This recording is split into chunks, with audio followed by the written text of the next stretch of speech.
Here. Alderman Campbell. Here. Alderman Flores. Here. Alderman Galloway. Here. Alderman Gardner. Here. Cybers absent. We have 5 Alderman present. We have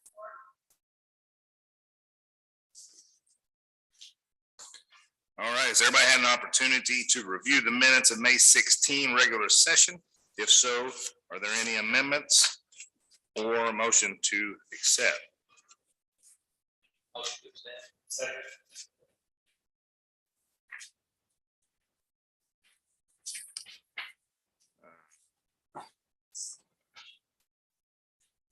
All right, motion was made by Alderman Campbell, seconded by Alderman Gardner to accept the minutes of May 16, 2022. All those in favor? All right, perfect. I apologize here. I've got 2 different agendas sitting in front of me. You also have the 19th non-legislative.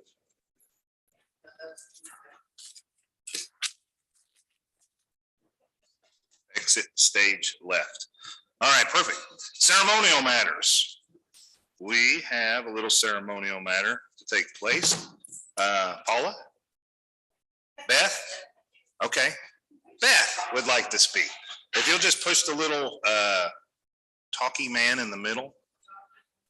It could be a talkie person. Okay, and now you're live. Good evening, Mayor Jackson and members of the council. My name is Beth Ann West. I'm the city clerk for the city of Battlefield, and I'm also the division director for our Southwest Division of the Missouri City Clerks and Finance Officers Association. A lot of words. With me tonight is Paula Henderson from the city of Bolivar, and she is the president of our Southwest Division. And also to her right is Karen Roast, who is the city clerk for the city of Marshfield. Our purpose for being here tonight is to recognize your city clerk for having been awarded the designation of the continuing Missouri Registered City Clerk, which is the MRCC. This certification is a combination of education and experience, and Ms. Chandra Hodges is to be commended for her dedication in achieving this goal. The Missouri City Clerks and Finance Officers Association has a membership of approximately 516 clerks and is dedicated to the education of the city clerks and finance officers throughout the state of Missouri. With the ever-changing state statutes and rules governing cities, it is vital that someone be kept current on those changes and regulations. MOCC FOA takes the role very seriously and will continue to strive to ensure that education that's provided is relevant in the needs in that position we cover. Additionally, you as elected officials are to be commended for your continued support of Ms. Chandra Hodges as she works towards this certification. It clearly demonstrates that you recognize that the knowledge she receives in the educational sessions is a great benefit to you in your city, your staff, and your citizens. I, on behalf of the Missouri City Clerks and Finance Officers Association, state level, and the Southwest Division, want to send congratulations and give best wishes to Mrs. Sandra Hodges as she continues her commitment to lifelong learning in her career and services to the city of Ozark. Congratulations.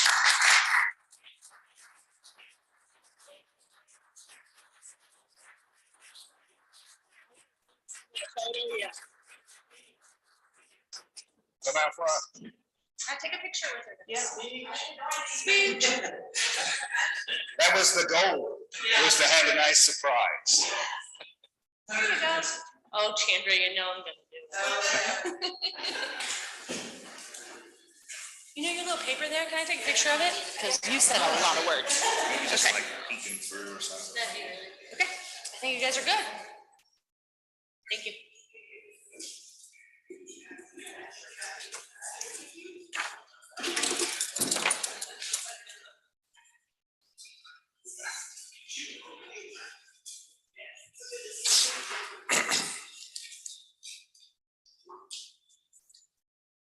Thank you guys. You are very welcome. Thank you so much. And all. There we go. Perfect. Thank you so much, ladies. Appreciate you.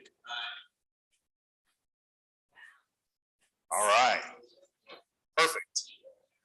Well, I was just talking earlier about, investing in our employees and knowing that our employees are investing in their own education and trying to deliver the best possible service to the citizens. And I commend you. I've had the opportunity to work with you for quite a few years in a couple of different positions, and you've done a great job. I'm one of your biggest fans, and I got the letter the other day in the mail that she had achieved the certification. I was very excited. Went up, we talked about it, but when these ladies said that they'd like to come down, I'm like, hey, this is perfect, So it was kind of a last minute thing today, as they'd sent an email earlier this morning about tonight's meeting, and I was on the road, but it all worked out until Mr. Campbell ruined the surprise in the hallway. But that's all right. Still wonderful. Mr. Campbell wanted you to give a speech, though, on your, yeah.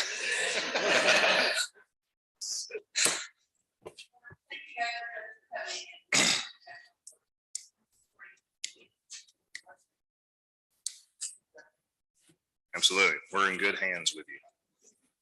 Thank you. All right, let's jump right in. First reading of bills and resolutions. Mr. Galloway. Your Honor, I move we place bill number 3360 its first reading by title only. Motion was made by Alderman Galloway, seconded by Alderman Gardner, to place bill number 3360 on its first reading by title and description only. All those in favor? An amended ordinance amending the municipal code of the city of Ozark, Missouri, section 14030, general guidelines regarding sale of surplus goods and real property. All right, this bill was brought back with the amendment that was made. Does anybody have any questions, concerns, comments? Mr. Gardner. No concerns, but a question. I just wonder when we're going to schedule the sale, or if we're going to schedule a sale for the parking lot. Are we going to keep it or sell it? We're going to follow the process once it's adopted. Yeah. If the city administrator declares it surplus, we'll go right through all the motions. All right. That is the intent of the bill, is to establish the process and then follow the process. Okay, sounds good. Thank you. Any other questions, comments, concerns with regards to the bill? Does the amendment meet your satisfaction? Perfect, perfect. All right.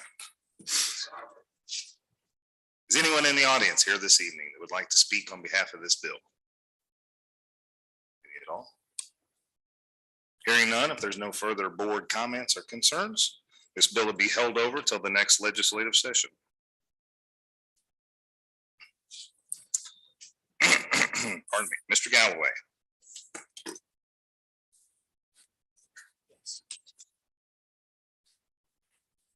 Your Honor, I move that we place bill number 3361 its first reading by title. Second. Motion was made by Alderman Galloway, seconded by Alderman Flores, to place bill number 3361 on its first reading by title and description only. Pardon me, all in favor? An ordinance amending the municipal code of the city of Ozark, Missouri, section 34230, means of operating a motor vehicle on school property. All right, as you know, I brought forward, sometimes when I get bored, I read the code book. When I read the code book, I find things in there that may be outdated, antiquated, or not just even necessary whatsoever.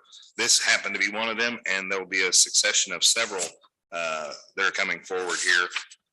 I'm going to turn it over to the city administrator, because when we talked about this bill in the non-legislative session, he mentioned that, or you guys mentioned the concern about it being on concerning school property, and that he was going to meet with the school administration to gain their input. Mr. Childers. Not a lot of really input, no concern to them. They feel like that if that is something that is, something they can clean up the code, and then by all means, they really didn't know exactly when or why it was adopted when it was.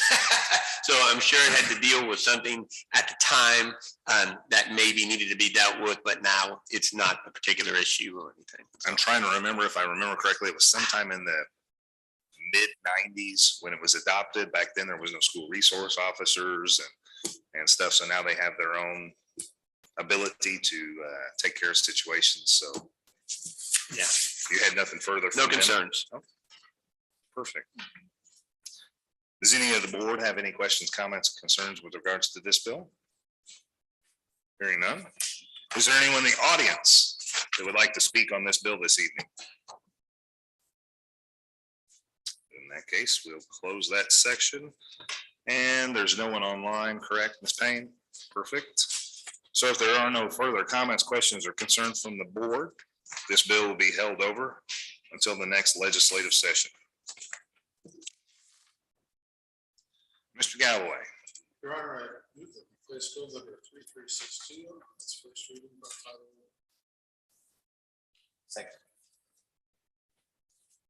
Motion was made by Alderman Galloway, seconded by Alderman Flores, to place bill number 3362 on its first reading by title and description only. All those in favor? An ordinance amending the municipal code of the city of Ozark, Missouri, section 36535, parking permits, issuance fees, administration, and designated delivery vehicle spaces. Okay, this code we were, pardon me. Just trying to clean it up a little bit. There was a provision in the code where people could buy a permit to circumvent the 2-hour parking and a few other things. Going back to Miss Alder's comment from several months ago, it's illegal unless you pay us kind of thing, you know, prompted some of this. You remember saying that, don't you? Okay, perfect. It was one of the funniest things I've ever heard you say, so it sticks in my brain. But yeah, absolutely. Mr. Campbell's got a question with regards. On the signs that we already have up, will the city be removing those signs that have restricted parking? The 2-hour parking and such? No, the ones that say, the ones that the county people use that says basically it says restricted parking by permit only, city code section 365.035E, violations punishable pursuant to city code section 100.220. And there's some around the new judicial building, not the jail building, the one on Elm Street.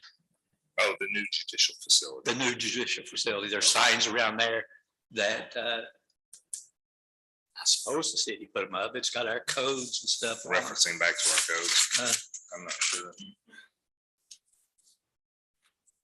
Those are our signs. Well, we'll be removing those after the bill's passed. I'm trying to remember off the top of my head. We may have to go back and look. The code was very specific, and I don't know if you can remember it or not specifically with regards to those. The code was specific about the areas that we're repealing. Could you help me out on that, remembering that piece? It's actually in the bill, so it's just the language there on the second page.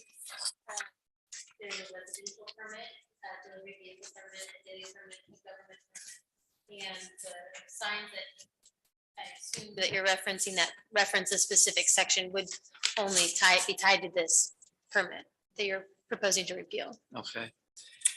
The one of the signs in particular, that's on the east side of the new judicial building. The code that it refers to, which is the same one we're talking about here tonight, specifically section E or paragraph E. I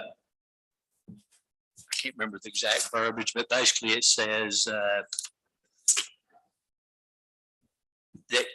for county vehicles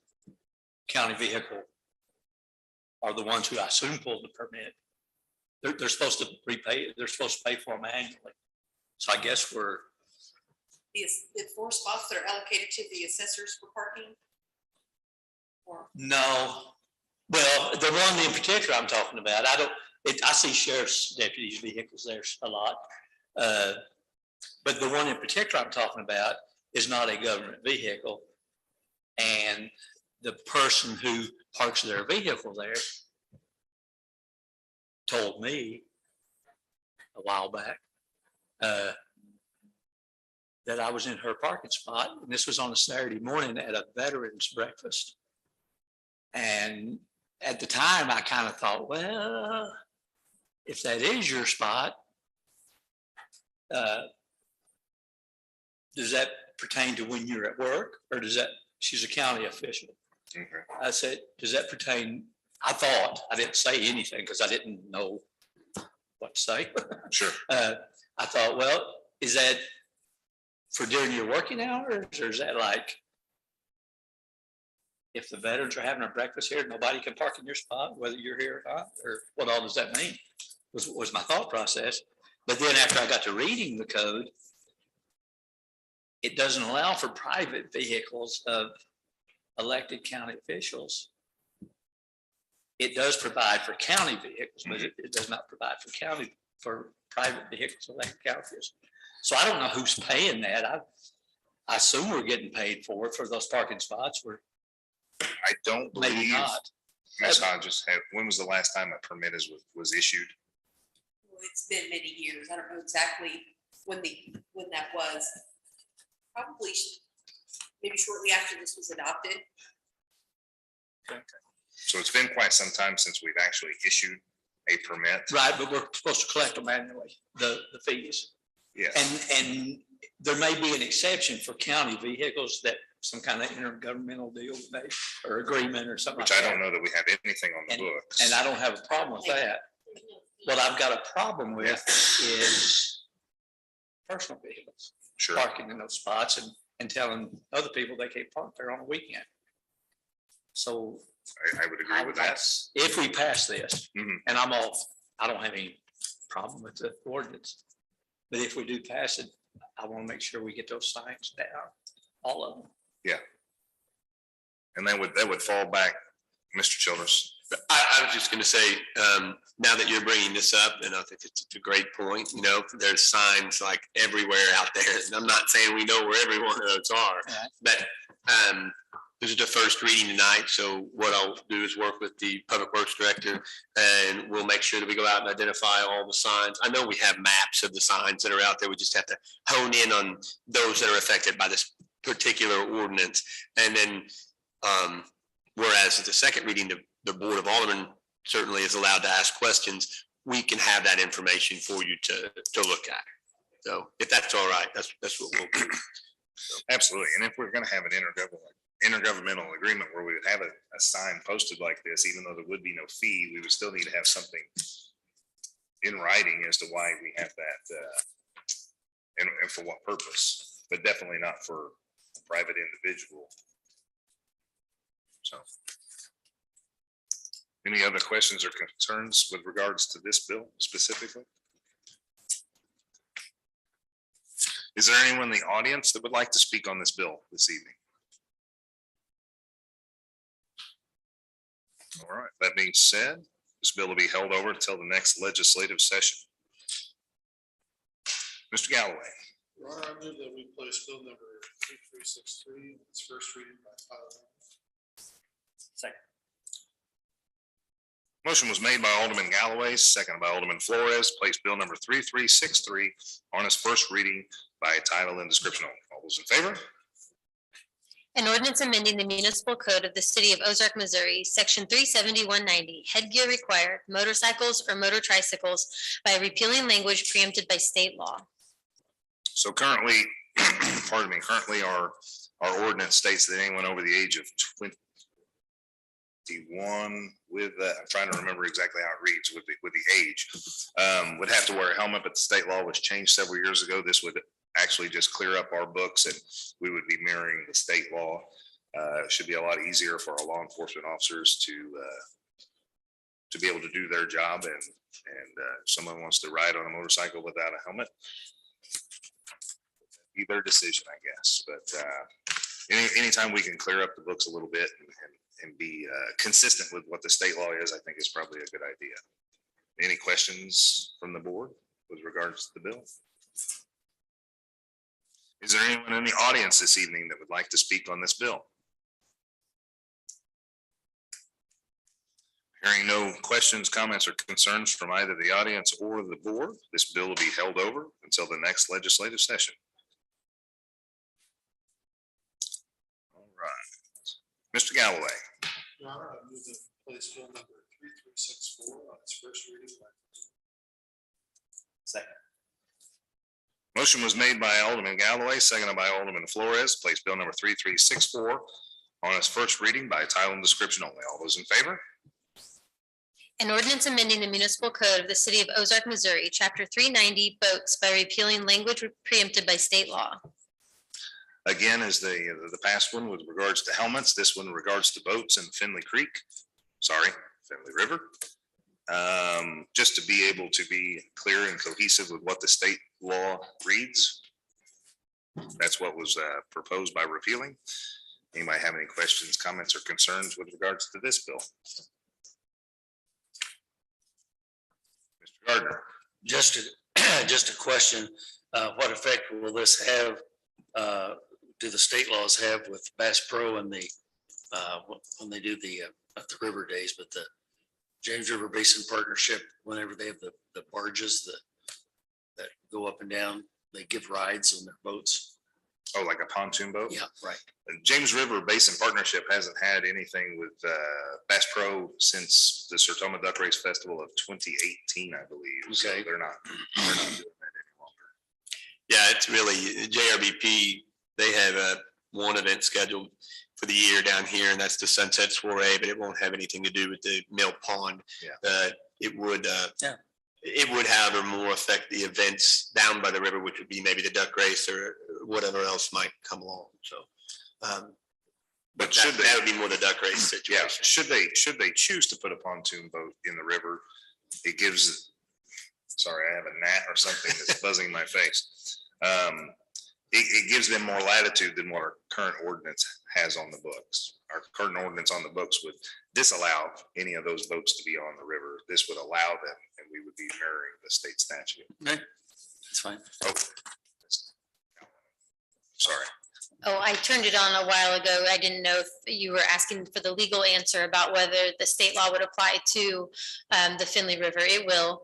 The way that the state law is drafted, you can adopt laws that are exactly consistent with that state law. And since our laws are not consistent with it, we had the option of either repealing our laws or adopting exact duplicate laws. And at the non-legislative work session, it was the consensus to move forward with just enforcing the state law. So those state laws could be enforced should there be a violation. Thank you. Mr. Campbell, do you have a question? So repealing this law would allow kayakers to go south of the dam, correct? South of the bridge. Yeah. Ms. Calloway? Yes, it would repeal the section that prohibits anyone from going south of the bridge presently. To the dam, okay. No other questions? Any other questions from the board? Anyone in the audience here to speak on this bill this evening? Hearing no additional comments from the board and or the audience, this bill will be held over until the next legislative session. All right. Mr. Gardner. I move that we put Bill 3365 on its first reading. Second. Motion was made by Alderman Gardner, seconded by Alderman Galloway to place bill number 3365 on its first reading by title and description only. All those in favor? An ordinance authorizing the city to enter into and execute an intergovernmental agreement with the Ozarks Transportation Organization for project management of the construction of the Chadwick Flyer Phase 2 trail improvements. It's not sewer, but it's sidewalks. Do you get excited about those two? Yeah, good. Perfect. Let's talk about. Let's talk about this. Next two bills we're going to cover with this topic, but we did put together a PowerPoint presentation. And I got a call today from Alderman Campbell, and he was asking, how do you guys go after these things, these grants and whatnot? And I told him it's a team effort. John's been involved in this. Sam's been involved with this. Cameron's been involved in the past. There's a lot of different pools of money out there, and we're constantly looking for ways to get out there and put our name in the hat. So in this case, the OTO came to us and did something very, very exciting. They said, there's this influx of funds that are coming out due to the COVID relief bills and whatnot. And they actually went out and talked to the individual communities and said, hey, would it be helpful if we hire somebody that is familiar with grant administration? And we said, yes, it would be helpful, because these things are great. They do great things for our community. Don't get me wrong, but they are a paperwork challenge. So they hired somebody from another MPO that was familiar with the MoDOT processes, and he speaks that jargon.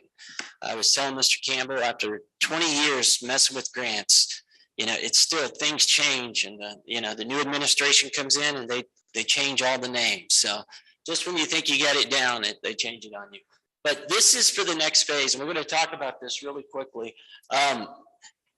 When looking at what we're calling the tracker phase of the trail, we had to look at the bigger picture, and we had to look at, currently right now we're building to the north of the OC. And then we've got this gap that we're studying and have studied about how do we cross 65. But here's the opportunity that we were presented with. There was some funding available, and we didn't want to say no. So we said, what can we do? And in this case, we had already had a great relationship with Megan Morstack, with Dan Hoy, the people that run Tracker Marine out there. And we said, if we can find an alignment that is consistent with what you need as a company, can we move forward with this grant? So those conversations were made. They signed a letter of intent. But I want you to keep in mind, there's a bigger picture here. So in that during that same time, or simultaneously, we were looking at, all right, how do we get across 65? And then in the future, we also know that we would like to have an interchange at Longview.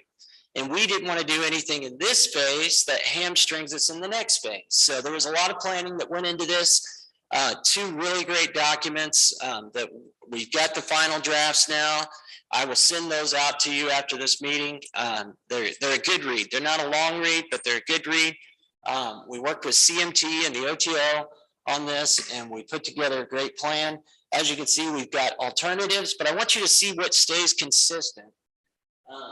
The Tracker Marine property that's called out there, we identified that either it's a fuchsia or it's a purple. There, and the green, and the blue, all meet basically the same class. So together we said, all right, now we got something. We know that we can make this work, so let's take off and head to the north and go to Old World. So I've circled that place on our master plan, and then I've further identified where that's going to be with this map on the right-hand side. So what this funding does is it basically bookends us. Now we're going to have a connection all the way to the Old World subdivision, and we're going to have a connection all the way to the OC on the south side. So now we've identified this gap, and that makes our grant application process that much stronger. So once we were able to nail this down, we went back to Sarah and said, yes, send the money our way. So OTO did that. This is very unique. Typically it's 80-20. But in this case, the CRRSSA funding is actually from the COVID relief bill, and we don't have to match any of that money. So that is $573,750. And then we were going to use the remainder. When we went into this, we felt like 800,000 would be plenty to get that additional trail phase built. But we'll find out through this process actually what the actual price is. But you're looking at essentially an $800,000 project, up to an $800,000 project that we're getting for $42,250. So it's just another one of those things that none of us could say no to. We got to do it. I think it makes a lot of sense. And now we've got OTO on the administrative side helping us as well, which has been very helpful. But yeah, that's it in a nutshell. What you see in front of you right now, the next slide is for the next ordinance or the next bill. But this is an agreement between us and the OTO on how to prepare, manage, develop the requests, scope of work, drafting, all these things that go into a project before they even start turning any dirt over. I think it's a great partnership. I hope they continue to do it. Because I will tell you, we'll be the first one in line saying, pick us, pick us.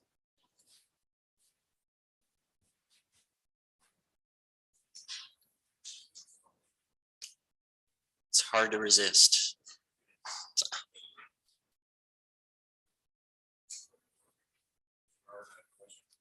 I don't know, am I first or is Heather first? We've talked extensively about this and I'm not sure I remember one little detail. But this, I think I do from seeing all the numbers. If we are able to get this grant from the COVID relief funds, and is that going to pay for the overpass with a $42,000, or is that just the study? Now, that's just for the area identified in green there for now. So that's about another 3,000 linear feet with some pretty extensive buffering and landscaping. The next phase, I hope the next phase will be that actual pedestrian crossing. If you look at the yellow shaded area, we've identified it based upon topography, based upon, all the different factors, utilities that go into play. And we feel like a separate pedestrian overpass provides a better pedestrian experience for those looking to travel, to Springfield or the OC. And it doesn't get in the way of future interchange, which is outlined in black. So we're trying to keep things moving, but not. This project, if we get the grant with the $42,000 influx from the city, will build the trail in its entirety from the point it picks up on the west side of 65 from where it would cross, going northwest through the tracker property with all the necessary changes to that property, fencing, buffers and whatever, and hooking up to Old World.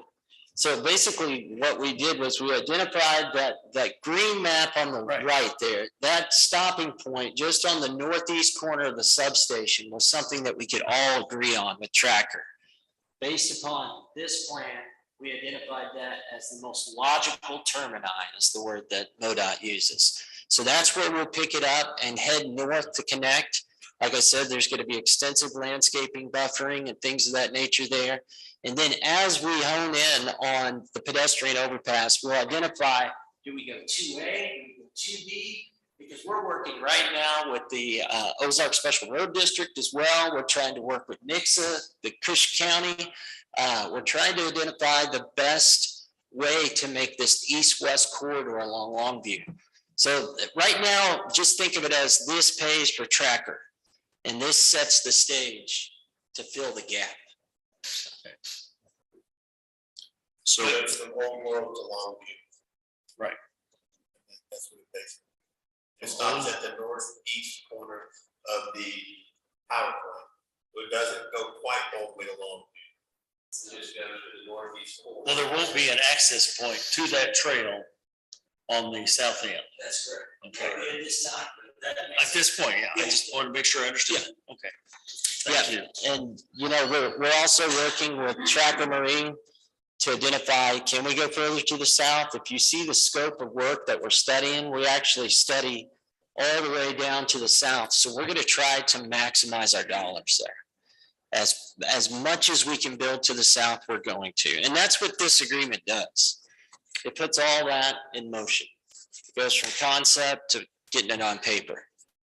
So when it gets to Longview, then it will just surface across Longview then? At this With the phase, future plan of Longview being an interchange that's going to become a very busy, even more busy than it currently is. Absolutely. We looked at taking it with a grade separated crossing so that you're not crossing at grade with that, with Longview, because that is a significant amount of cars per day. And we looked at going across the surface, but we've got 3 different options.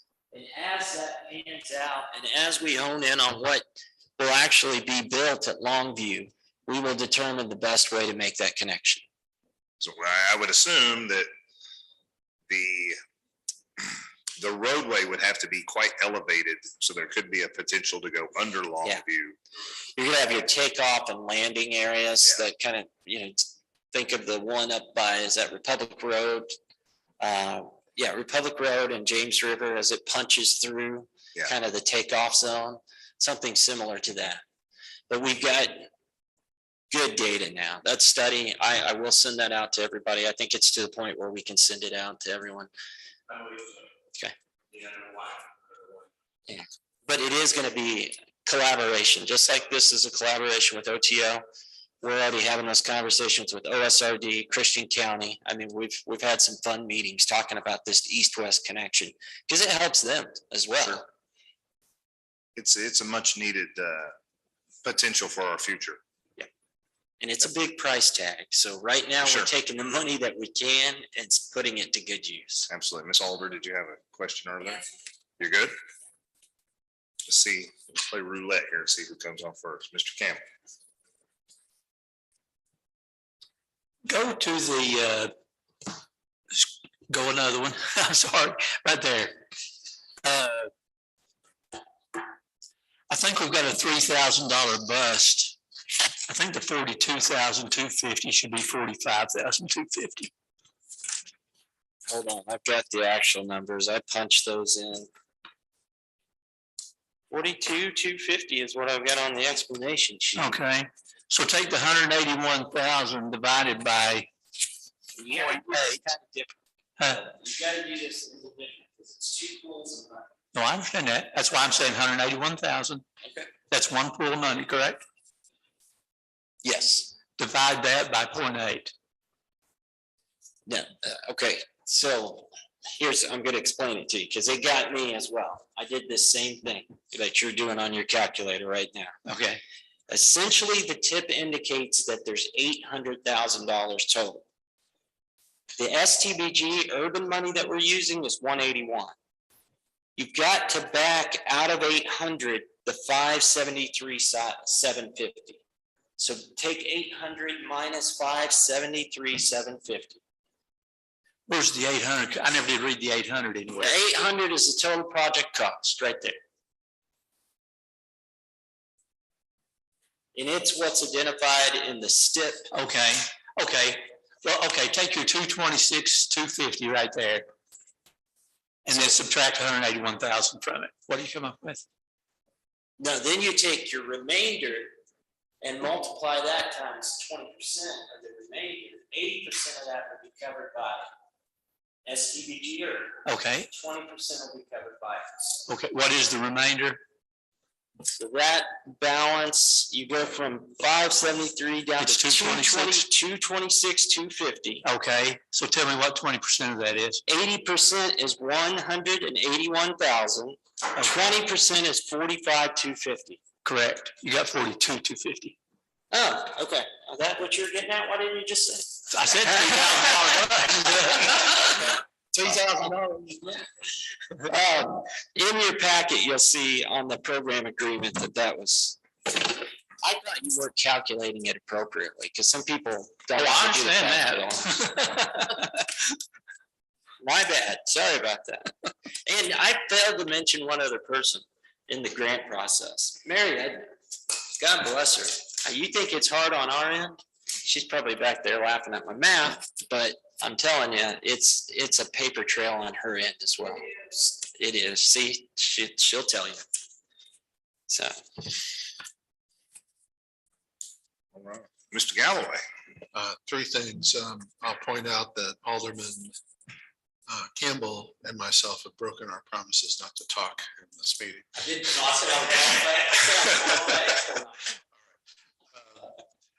Second, you mentioned, Jeremy, that by getting this funding, if we get this funding, it means that we'll be considered more favorably for something else in the future. I couldn't quite follow that. So basically what this does is it sets us up, imagine bookends of a successful trail being developed, and it identifies a very visible gap in that trail system.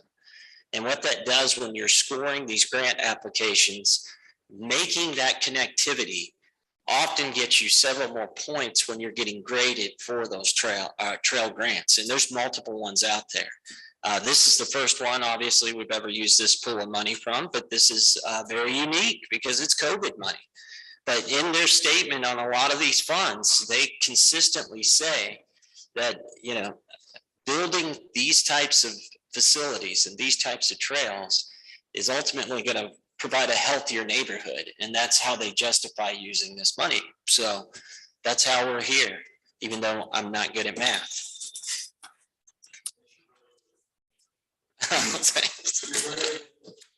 You're excellent. And We'll let Marianne take care of the math. Yeah. You just keep doing sidewalks and sewers. I just want to commend you and John and Mary Edna, and I can't remember Sam on your Cam's work here. It's fantastic. All right. Any additional questions, comments, concerns from the board? Yes. All right. Is there anyone in the audience to here to speak this evening on bill number 3365?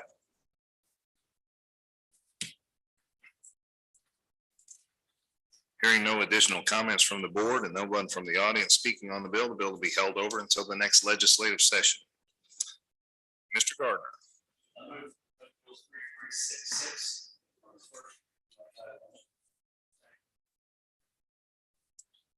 Motion was made by Alderman Gardner, seconded by Alderman Campbell to place bill number 3366 on its first reading by title and description only. All those in favor? An ordinance authorizing the city to enter into and execute a highway infrastructure program coronavirus response and relief agreement with the Missouri Highways and Transportation Commission for the construction of the Chadwick Flyer Phase 2 trail improvements. Part 2, Mr. This Parson. one's really fast. I know you guys read along. They already.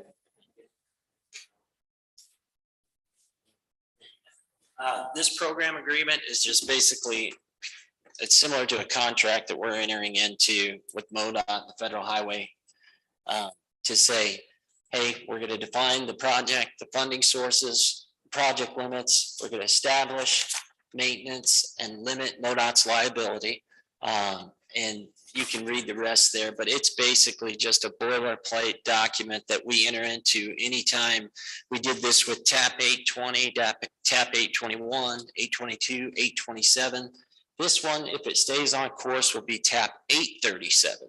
So it's kind of a formality, but it gives MoDOT the assurance that we're building what they want us to build. Questions, comments from the board? Any at all? Is there anyone in the audience this evening that would like to speak on bill number 3366? Hearing no comments from the audience and or the Board of Aldermen, will this bill be held over until the next legislative session? Mr. Campbell.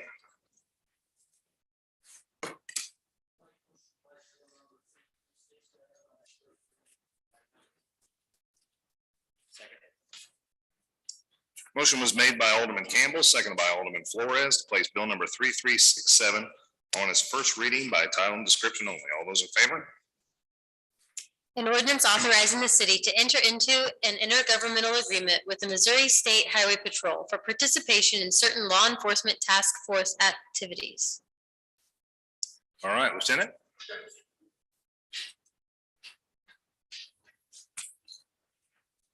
Short and sweet. Ozark Police Department has been a participating member of the United States Drug Enforcement Administration Springfield Resident Office High Intensity Drug Trafficking Area Task Force since 2007. I'll say that one more time, but really It's fast. truly a federal government title. Since 2007, OPD has assigned one full-time narcotics detective to the task force, and the task force focus is on a multi-jurisdictional approach to drug enforcement in the Springfield metro area in southwest Missouri. In March 2021, OPD was selected as a HIDA subaward recipient with a total amount of up to $50,000. The Highway Patrol will be the fiduciary for the United States Office of National Drug Control Policy. And by accepting this subaward of up to $50,000, the OPD will strengthen the partnership with the various other participating agencies in the DEA task force. If the bill is approved by the board, the award will be utilized to reimburse the PD for the salary expenses of the officer assigned there. Perfect. Is there any questions? Any questions? Did that really well. Is there anyone in the audience here to speak on this bill this evening? There are no questions from the board, nothing from the audience. This bill will be held over until the next legislative session. All right, if everyone excuse me for a minute, I'm gonna let the other Mayor Pro Tem take over for a minute.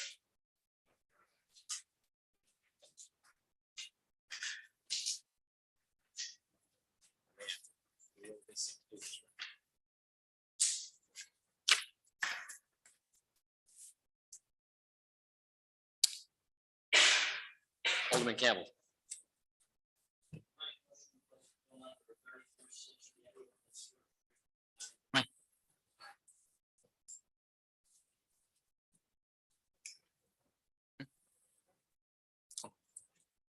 Need a second.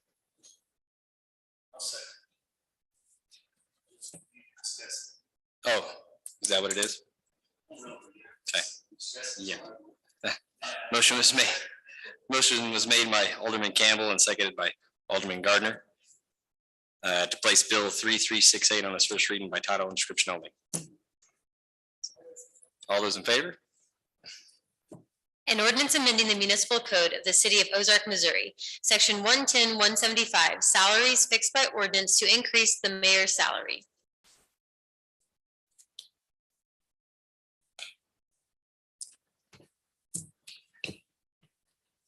The reason I sponsored this bill is it's been 16 years since 2006, that this has been addressed. And we all know things have went up since then. I think if it was worth $900 in 06, it's worth $1,500 today, probably more, but I didn't get that deep into it. So that's why I decided to sponsor this bill. Mr. Gardner. All right, well, I'm going to speak in favor of it. I just wish you had done this 3 or 4 years ago. Okay. But I know how much time it takes to do a good job, and Brad spends a lot of time at it. And most of the time, at least the last 3 mayors that I can remember have had a full-time job besides being mayor. And so anytime you take on this kind of responsibility, it takes away from that. So it makes it a little more fair and a little more attractive if there can be some remuneration. Then on the other hand, and I'm not against this, I'm just saying on the other hand, I got to know Ken McClure, the mayor of Springfield, quite well during my term as mayor. And if you are even alive, you know how much time he spends at that, because he is like a butterfly. He's always doing something. He's on the news a lot. And his remuneration, according to the last time I asked him, it was a couple of years ago, is 0. So there is a case to be made for doing public service for nothing. I don't know, if you're independently wealthy, you can do that. But anyway, I think it's worth being paid. I just wanted to kind of present both sides to the story. So I'm done. Mr. Campbell. I can't answer the part about being independently wealthy because I've never been there, but anyway,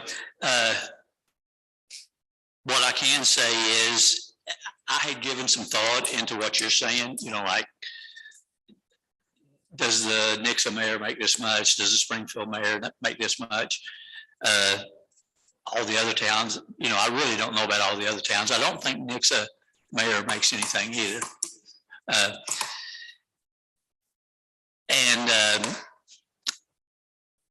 I'm not here to match. All I can say is I'm not here to match Nixa or Springfield or anybody else. I'm here for Ozark to do the best they can do. And I know we've got some good people in place. I'll even go so far as to say, heaven forbid if we ever got to a point where I didn't feel like we had a real good person in place, I might sponsor a bill to lower the salary. So I don't want to, I want to sound like I'm fair about this. I realize it's a big jump. But I gave it a lot of thought, and this is a decision I came to, so I brought it before the board. Any other comments from the Alderman? Is there anybody in the audience that'd like to speak upon this bill? Hearing none, guess we'll hold this one over to our next meeting.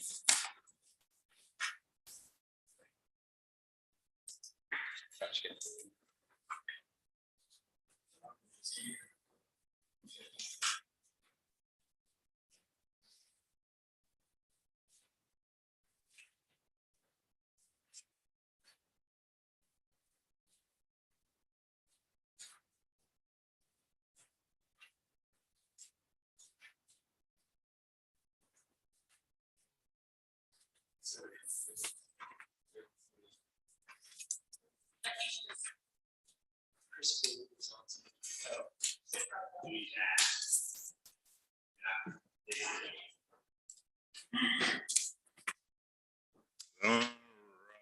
Mr. Gardner. I move that we put 336-9 on the first reading by title only. Second. All right, motion was made by Alderman Gardner, seconded by Alderman Campbell to place bill number 3369 on its first reading by title and description only. All those in favor? Ordinance authorizing the city to enter into a contract with Capital Paving and Construction LLC for certain street and sidewalk improvements. All right. Would you like to come up and talk Yes. streets and sidewalks? Let's talk about things. Yes, I put them all together. So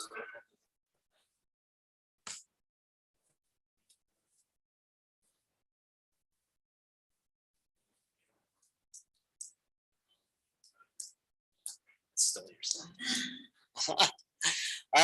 So we're here. It's that time of year, 2022 street package.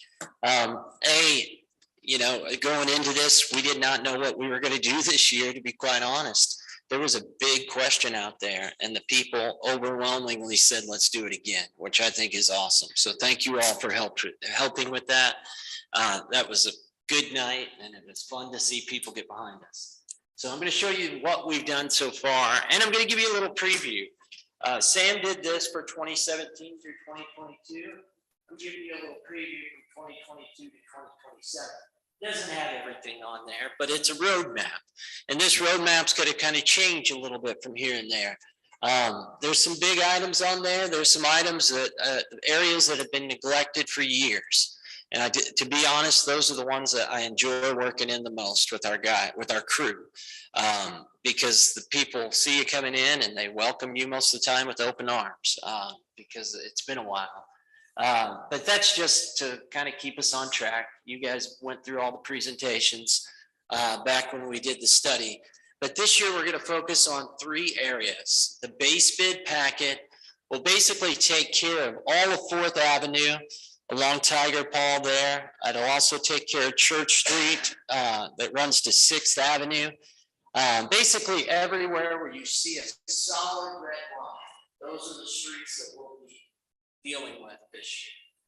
And then for alternative A, we jumped up to Daniel Street. It's one of the ones that we get the most complaints about. That street, we have put so many Band-Aids on that street that it's just one big Band-Aid now. And it's falling apart. So that's off of Selmore, and it runs to the east, and we're gonna have to completely rip out and replace that. It's beyond repair. And then finally, alternative B is an area up, an industrial area, really, where we've got some great businesses in the Boat Street neighborhood. And those people have been patient, and I gotta tell you, that is an awful street. And but it won't be after this year. But anyways, those are what we put out to bid. There's a little more detailed view of the downtown with some indexes there. There's another view just to kind of give you perspective. And then Boat Street in all its glory. I will say that the yellow area represents an area that will actually be able to mill and fill. So it's not a total reconstruction. The red is total reconstruction. So that'll go all the way down to about where it takes the turn to the US ballpark. We'll get that taken care of. 3 bids. I've never seen this. This is good though. That means that we're keeping people honest. 3 bids for a $2 million project, and I think I wrote it down. I think it came in, I better double check my. I think it's 198 or something like that was the difference between the bids. I've never seen anything that close. And I've got great things to say about most of the people on here. But, you know, like we talked about when we did the centrifuge, I'm not going to ask you to take a higher bid unless there's just a compelling case. And in this case, there's not a compelling case. So Capital Paving came in number 1. I want you to see why, though. This made more sense after we opened up the bids. They're using a lot of the same subcontractors, so they were entering in those same dollar amounts each time. So that kind of helped make sense of it. The only one that the highest bid was D&E Plumbing, Steve Oaf. He was using Capital Paving, and same thing, Daryl Motek, but he had a different flat work, and he came in higher just because he was subbing out to 4 instead of 3. So, but still very competitive. I mean, that was a crazy bid opening, but that's good. That means that they're staying very competitive and that we're getting the right amount of work out of these. The bid tabs are in there. Not going to belabor those, but I want you to know that we went through them and checked everything checked out. Our recommendation to you all is GC being Capital Paving. Daryl Motek will start ripping and tearing once we give him the green light. Flat work will be AT Urban, pavement marking will be traffic control. But that's staff's recommendation. We work well together. We have a weekly meeting on Mondays where we get together and we talk about these projects. They're difficult projects due to the complexity of the downtown, but we built a good team. They respond to us. They do good work. So we can honestly say without any hesitation, like I said, 2 of the 3, maybe all 3 were qualified, but Capital Paving, local company, local subcontractors. So, yes. The only thing I was going to ask about is if you go back to where it shows the 3 different prices. Yeah, it has Emery Sapp and Sons less than Capital Paving on that. Is that a typo? Oh, gosh, yes. Okay. I'm sorry. When you said that, it confused me there, so I just wanted to make sure. That dollar amount is about $8,800. Their actual amount, 195. Sorry. Okay. So they really were very close. Okay.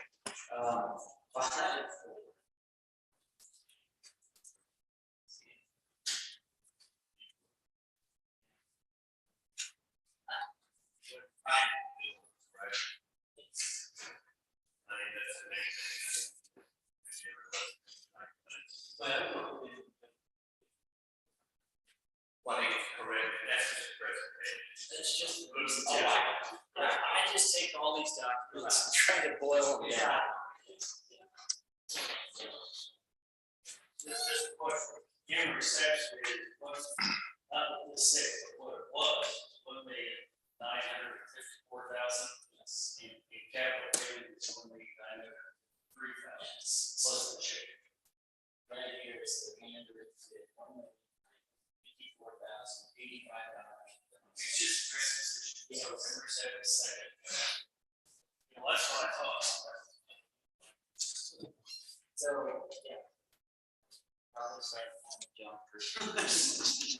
So, yeah. So in the middle of this past project, capital improvement or capital paving had a change of leadership on the team. Yes. Has that not caused any issues, or has that been rectified? They're going to be able to work smoothly with them? I will say that I enjoy working with both of their project leads. I will say that without a doubt, and John can attest to this, I think we get better communication out of the new team. I mean, we liked them all, but you get good responses, you get emails back, you get a phone call back. And not that Flint wasn't doing that, but there is some things that we've really enjoyed, just about the level of professionalism with the communication, which is key on any of these things, so. Jeff Creamer, yeah. Him and several others, but he's the primary GC. He's the one at the meetings every Monday at 8:30 in the morning. Any of you are welcome to meet the team at any time too, every Monday at 8:30, so.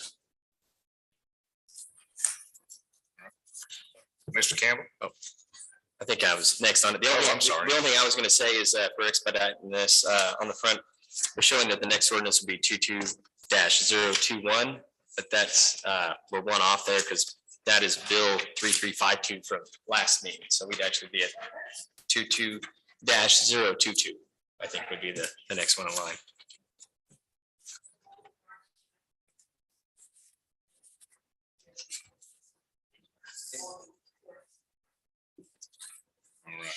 And, you know, questions about, we've mentioned the expediting so far. I've never been in a project and thought, man, I wish I didn't have 2 weeks more to do this. I mean, that's just the case. You're always wanting more time.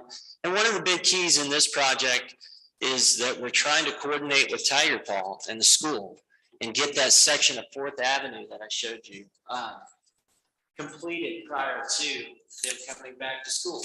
It will take a miracle. It will take wonderful weather. But I can tell you, by you giving us those additional 2 weeks, it makes it much more obtainable in terms of that goal. And just kind of a heads up, this week, we met this morning again. This week, Thursday or Friday, we start demoing Hall Street too. So I just wanted you to be aware of that. So we'll start up Hall and then we'll go over to 4th Avenue once this, if and when this gets approved. We will just keep rolling. So before I turn it over to Mr. Campbell, being a person that lives in the downtown and has experienced this past year and the sequence of how the work has gone, the demo goes at a rapid pace and everybody else can't keep up, catch up, which leaves us in a very tough situation. And I worry about that as we move further. It's so much easier to go ripping and stripping than it is to get everything put back in place. Here we are in this phase and we're still not at 100% completion with some of the sidewalk work. Yeah. And now we're jumping into demo within the next week. So we had that conversation this morning with Travis. Now, a lot of the stuff that we're moving into on Hall Street already has curb and gutter, so you can rip it out and replace it right away.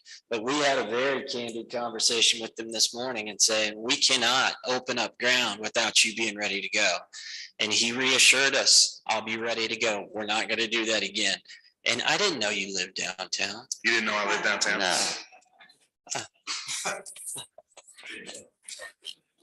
Maybe I'll have you over some morning when I start hearing the beep beeping at 5 o'clock. Anyway, so I just want to make sure. Yes. And I know that for quite some time, not that anyone's counting the 16 weeks that there was no sidewalk in front of my property, that it can be frustrating for people. And I just want to make sure that we don't continue to do that if we can avoid it, that we're keeping everybody in pace with each other. Yeah. So that we inconvenience the taxpayers the least amount possible through this process. They love the end result. It's just the duration of the transition. Yep. That wears them down. And I think that was another factor that kind of motivated us towards staying together as a crew.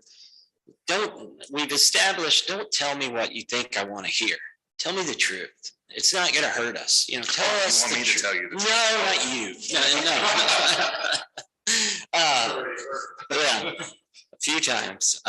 But establishing those working relationships and saying, I've got to have this done. We've got to make some progress on this. There was a few times that it was just, should have never been mentioned that was going to be done. And I'm going to give people the benefit of the doubt until they don't perform, and then we have those candid conversations. And I think we built those, and John can attest to that. And Steve's at a lot of those meetings. We built some good relationships with these people, and the quality of work is there. Yeah, we do have a very good finished product. the time it took to get there in some of the areas was Oh. just a little bit more difficult. Yeah. I just want to make sure that, you know, as we've done, I mean, it's a different animal compared to going on Hall Street or going on Right. Fourth. But once we have that run in with the school district and Tiger Paw, you know, school season starting back up, that's the one that worries me.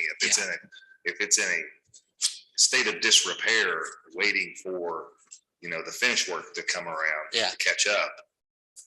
Now, and there's a lot of property along Fourth Avenue that we won't have to rip out the curb and gutter on either. So, you know, when you can go in there, kind of like we did in Apple Creek, I don't know if any of you saw that work. You can just tear out all the way along the curb and gutter. Same things in Cali Springs. So you tear out, you're going right back in with white base. And then you can get black base on that within a couple of days. So it does make it a little bit easier. But I promise you, I understand what you're saying. And as staff, we don't want to be Mickey Moused with either, because that just increases the calls, it increases the emails, it makes our lives harder. So please know we're talking about that. And like I said, please know that you all are welcome to see how we function and how we operate and how candid we are with one another. So. Mr. Campbell?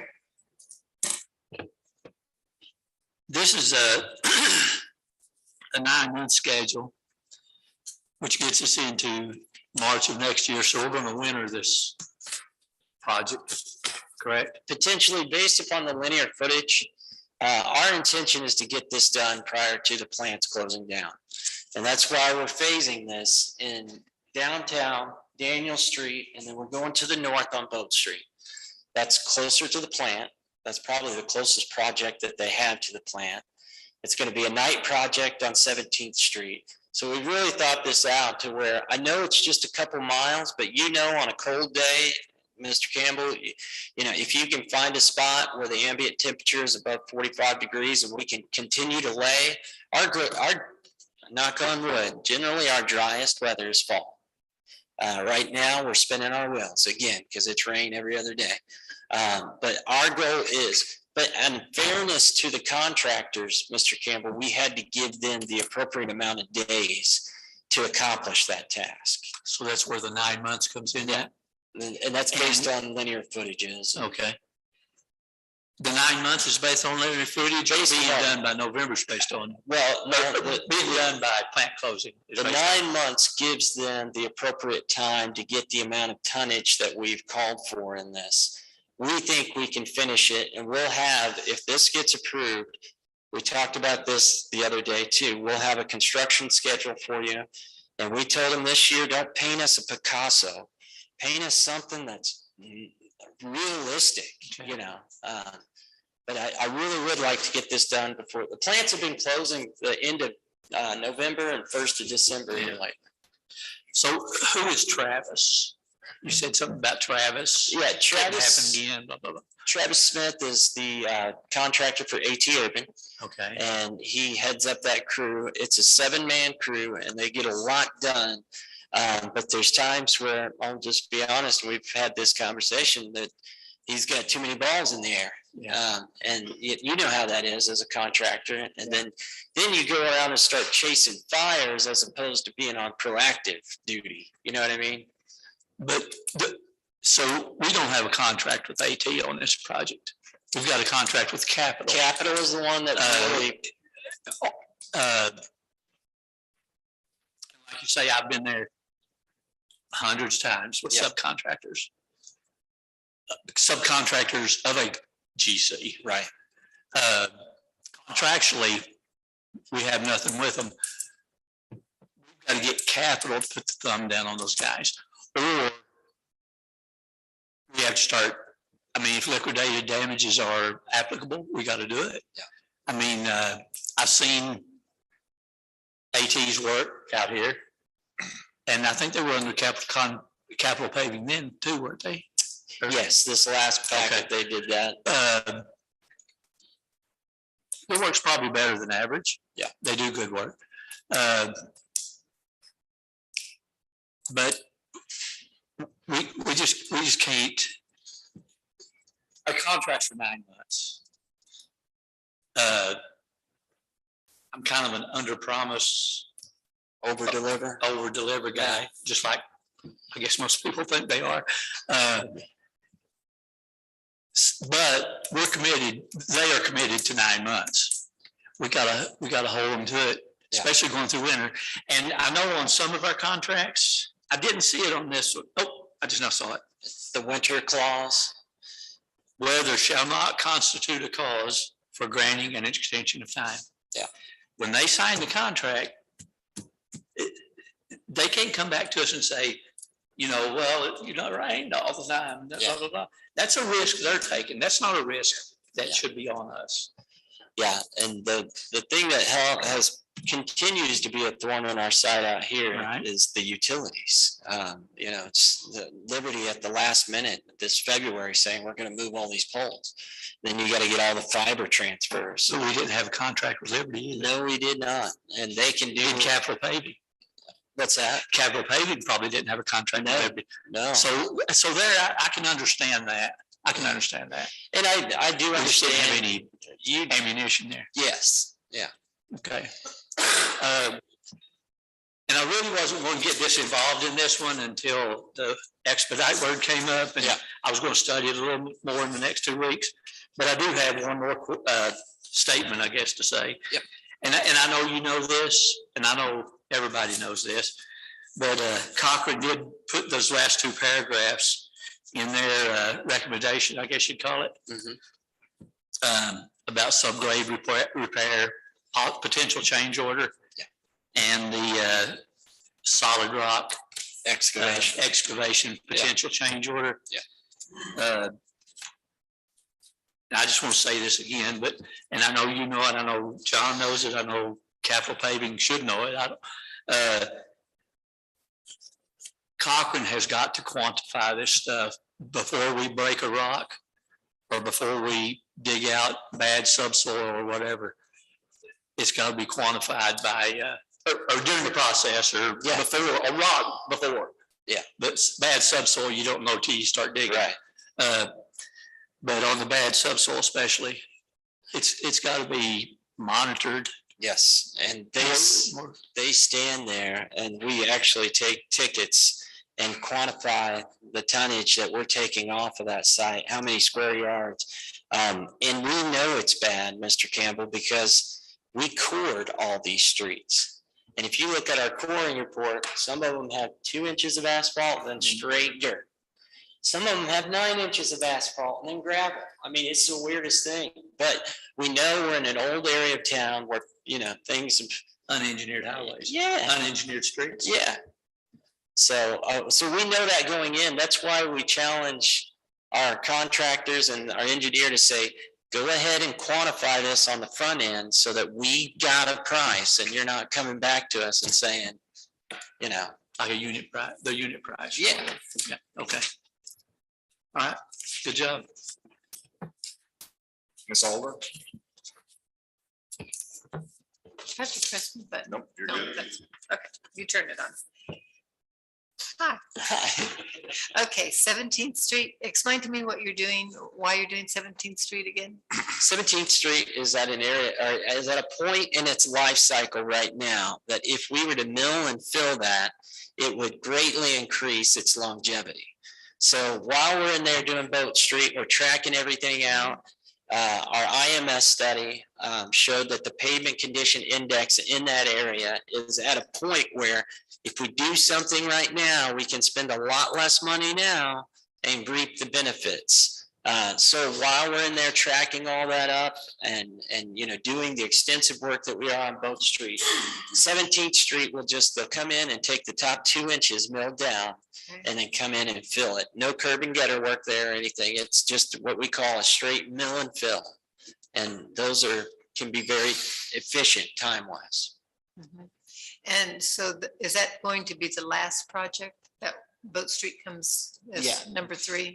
Due to the logistics closer to the plant, what we're dealing with, that will be the last project. And like I said, we're thinking that 17th Street, due to the industrial traffic during the day, we're gonna have to do that at night. At night? Yeah. And just takes 1 night or 2 nights? For that amount of linear footage, I'd give it 3. 3 nights. Yeah, and you know, I'll update you. We'll continue to do the emails. I hope you guys are all getting those. We're gonna continue to update you as we go along. Yeah, those are great. Yeah. And so do you anticipate that project starting maybe in January or?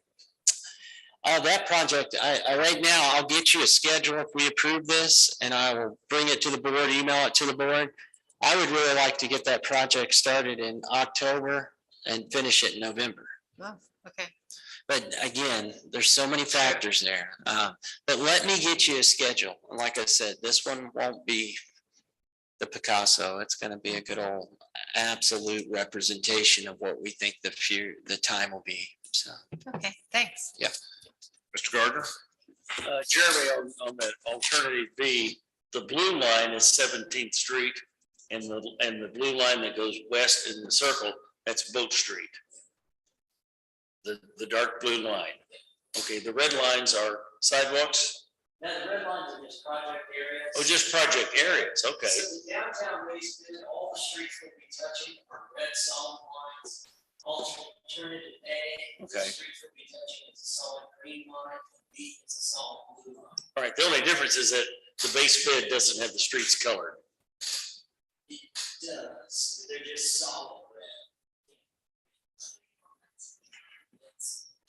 Oh, okay, oh, I see, okay, yes. All right, I'm sorry. And that's why I showed another view of it too, so that it will closer up. And especially this one, I wanted you to see the different types of, you know, actual work that we'll be performing there. It's in you is gonna. Tie that for underneath this. At night. It's a night project. All right. Are there any additional questions from the board with regards to this bill? Is there anyone in the audience here to speak on this bill this evening? Hearing no questions from the audience. Would you like to, yes, sir? Yes. I move that we put Bill 3369 on its second reading by title only. Motion was made by Alderman Gardner, seconded by Alderman Campbell to place bill number 3369 on the second reading by title and description only. All those in favor? An ordinance authorizing the city to enter into a contract with Capital Paving and Construction LLC for certain street and sidewalk improvements. All right. Any additional questions, comments, concerns from the board with regards to bill number 3369? Hearing none. All right, I move that we adopt Bill 3369 as ordinance 22-022. Motion was made by Alderman Gardner, second by Alderman Campbell to adopt bill number 3369 as ordinance number 22-022. May I get a roll call vote, please? Alderman Galloway. Aye. Alderman Flores. Aye. Alderman Alder. Aye. Alderman Gardner. Aye. Alderman Snyder is absent. Alderman Campbell. Aye. We have 5 aye votes, 1 absent, motion carries. All right, bill number 3370. I move that we put Bill 3370 on its first reading by title only. Second. Motion was made by Alderman Gardner, seconded by Alderman Flores, to place bill number 3370 on its first reading by title and description only. All those in favor? An ordinance authorizing the city to enter into and execute a contract for professional engineering services with Southwest Missouri Engineering LLC. All right, Mr. McCart. Hello. We have so many bills on there that Jeremy asked me to come off the bench and help out, so I'm going to present this one. Our civil engineering is a very crucial asset to Public Works. We utilize them daily. We use them not only to do engineering work for all the infrastructure that we maintain throughout our community, but for planning and utilizing the funds for the citizens of Ozark in an appropriate manner. And so this was a long process, and we took it very seriously, and there was a lot of moving parts to it. Steve, can you take me to that? All right, there we go. So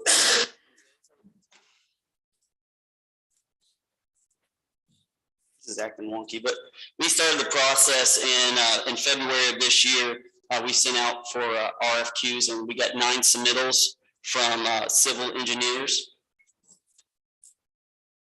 They really want me to be done, apparently. So we got 9 submittals.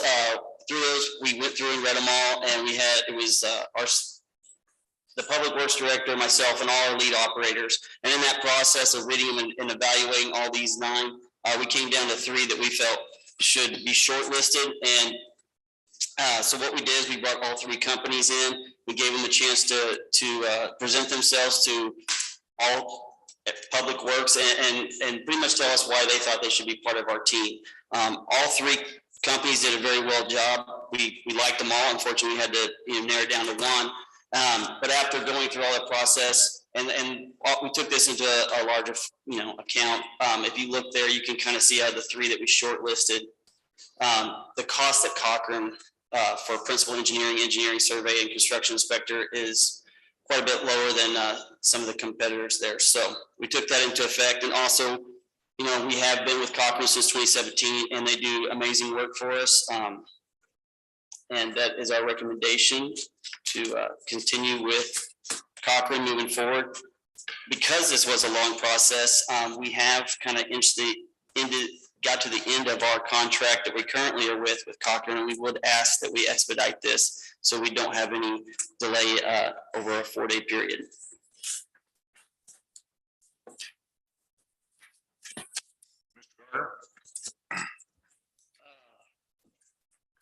Are there any other questions? If you want to expedite that, I just got one question. Yes. I will move to expedite it or do the second reading, but when is our current contract up? It is up next Thursday, which was This coming Thursday? Or no next Thursday. Okay. So So that's you why I have said several days between that and the next Monday, okay? yep. There would be a gap. Yeah. And the reason there would be a gap. Is because of getting all those the interviews and getting all our lead operators. It took a little bit more time to get everybody in the room that many times over the period for 2 hours, as we're all busy, and so are they. And I'll take responsibility for that. This was kind of my project, and maybe I didn't hustle and bustle as much as I could to get those people in the room together. So if anybody needs a finger pointed on it, I'll take that. I don't think we're trying to do that, but it is a legitimate question. Yeah. When you've got here to know it, but I understand. I only ask that because I think everyone knows I am not a fan of expediting bills. And if we can avoid it, then we should always try to avoid it. Yeah.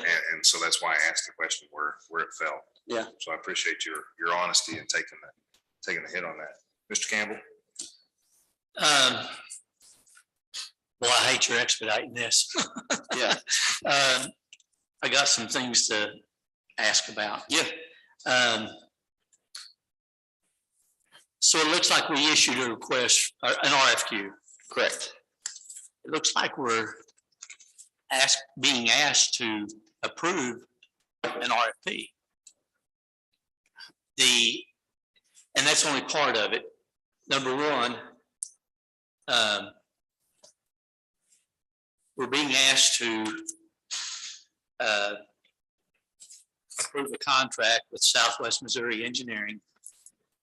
We received a proposal, in my opinion, from ever how many bidders it was, but we did not receive a proposal from Southwest Missouri Engineering. We received it from Cochran, who I understand may be the same company, but I'm not sure we need to write a contract to one company based on another company's proposal. That may be a legal question. That may be a question for our attorney. Cochran Engineering operates under the name Southwest Engineering LLC. So when you enter into a contract, you need to use the registered name, their legal name, to ensure that there's not any issue with the validity of your contract. However, they do operate under that name. I do believe there is a representative from Cochran Engineering that may explain that name change on Zoom. Yes, hello, this is Chris Boone. Give me just 1 second.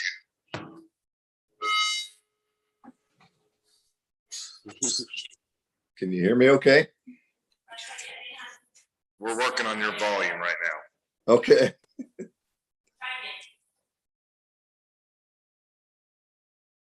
All right, go ahead and try it now. Okay. How's it sound? Nope, I lost your volume there. I can try to talk louder if it's on my end as far as the microphone. It's all right, always all right, always all right. We're gonna get it fixed up.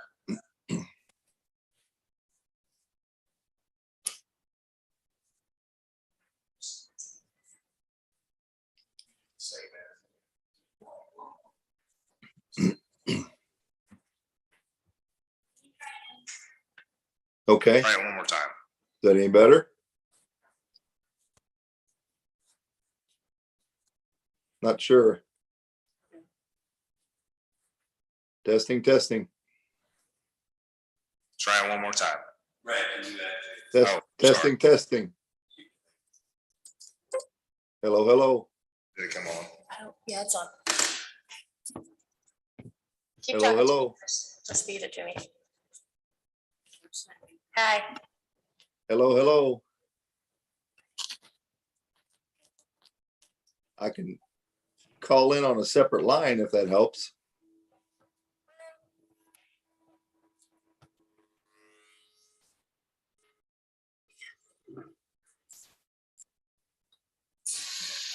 You can try that if you want to, Chris. What phone number should I call? I got you.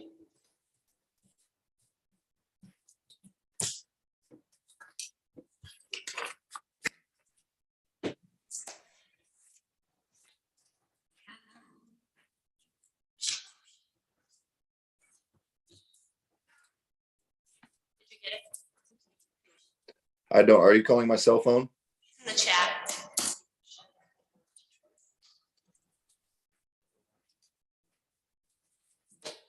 If we're gonna sit there, they shouldn't see me.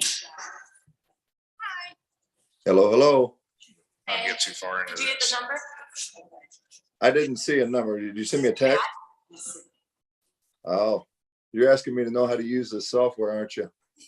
I don't know how to do the chat. Nothing popped up. Do these not have volumes? That's what if I turn it up and it just squeals. Try talking again. Testing, testing. Hello. Yeah, Would just try you that number that's on my chat. Would you, I don't know how to pull that. I don't see a chat anywhere. I can hear him there. It's Let's getting go a for little it. better. Let's go for it. I'll try to talk really loud. Just a couple of seconds. Second, the board took a small break, Okay. Give me about another 30 seconds. just a few seconds.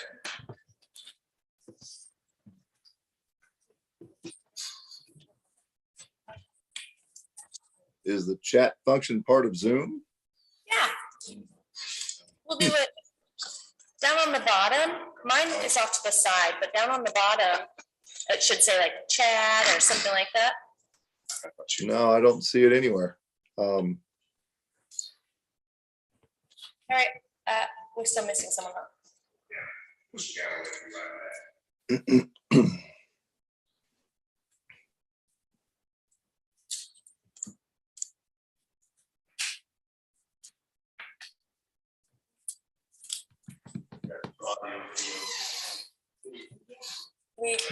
We got the bids on Thursday. So it can't come before, it'll have to come on the We haven't 20th. started all over again. This is not a good. I can give you my cell number if you want to just call me. No, So that's good. if you talk like that, you're good to go. Okay. Okay. Is everyone present? There was a question on the floor about the name change. Can you explain? Yes, that actually it's not.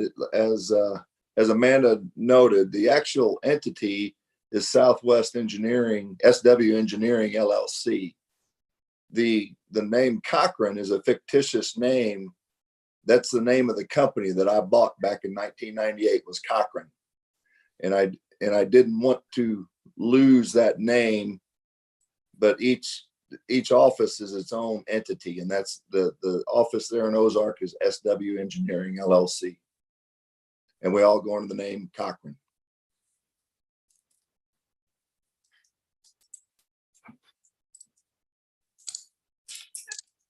Ask the city attorney if that's good.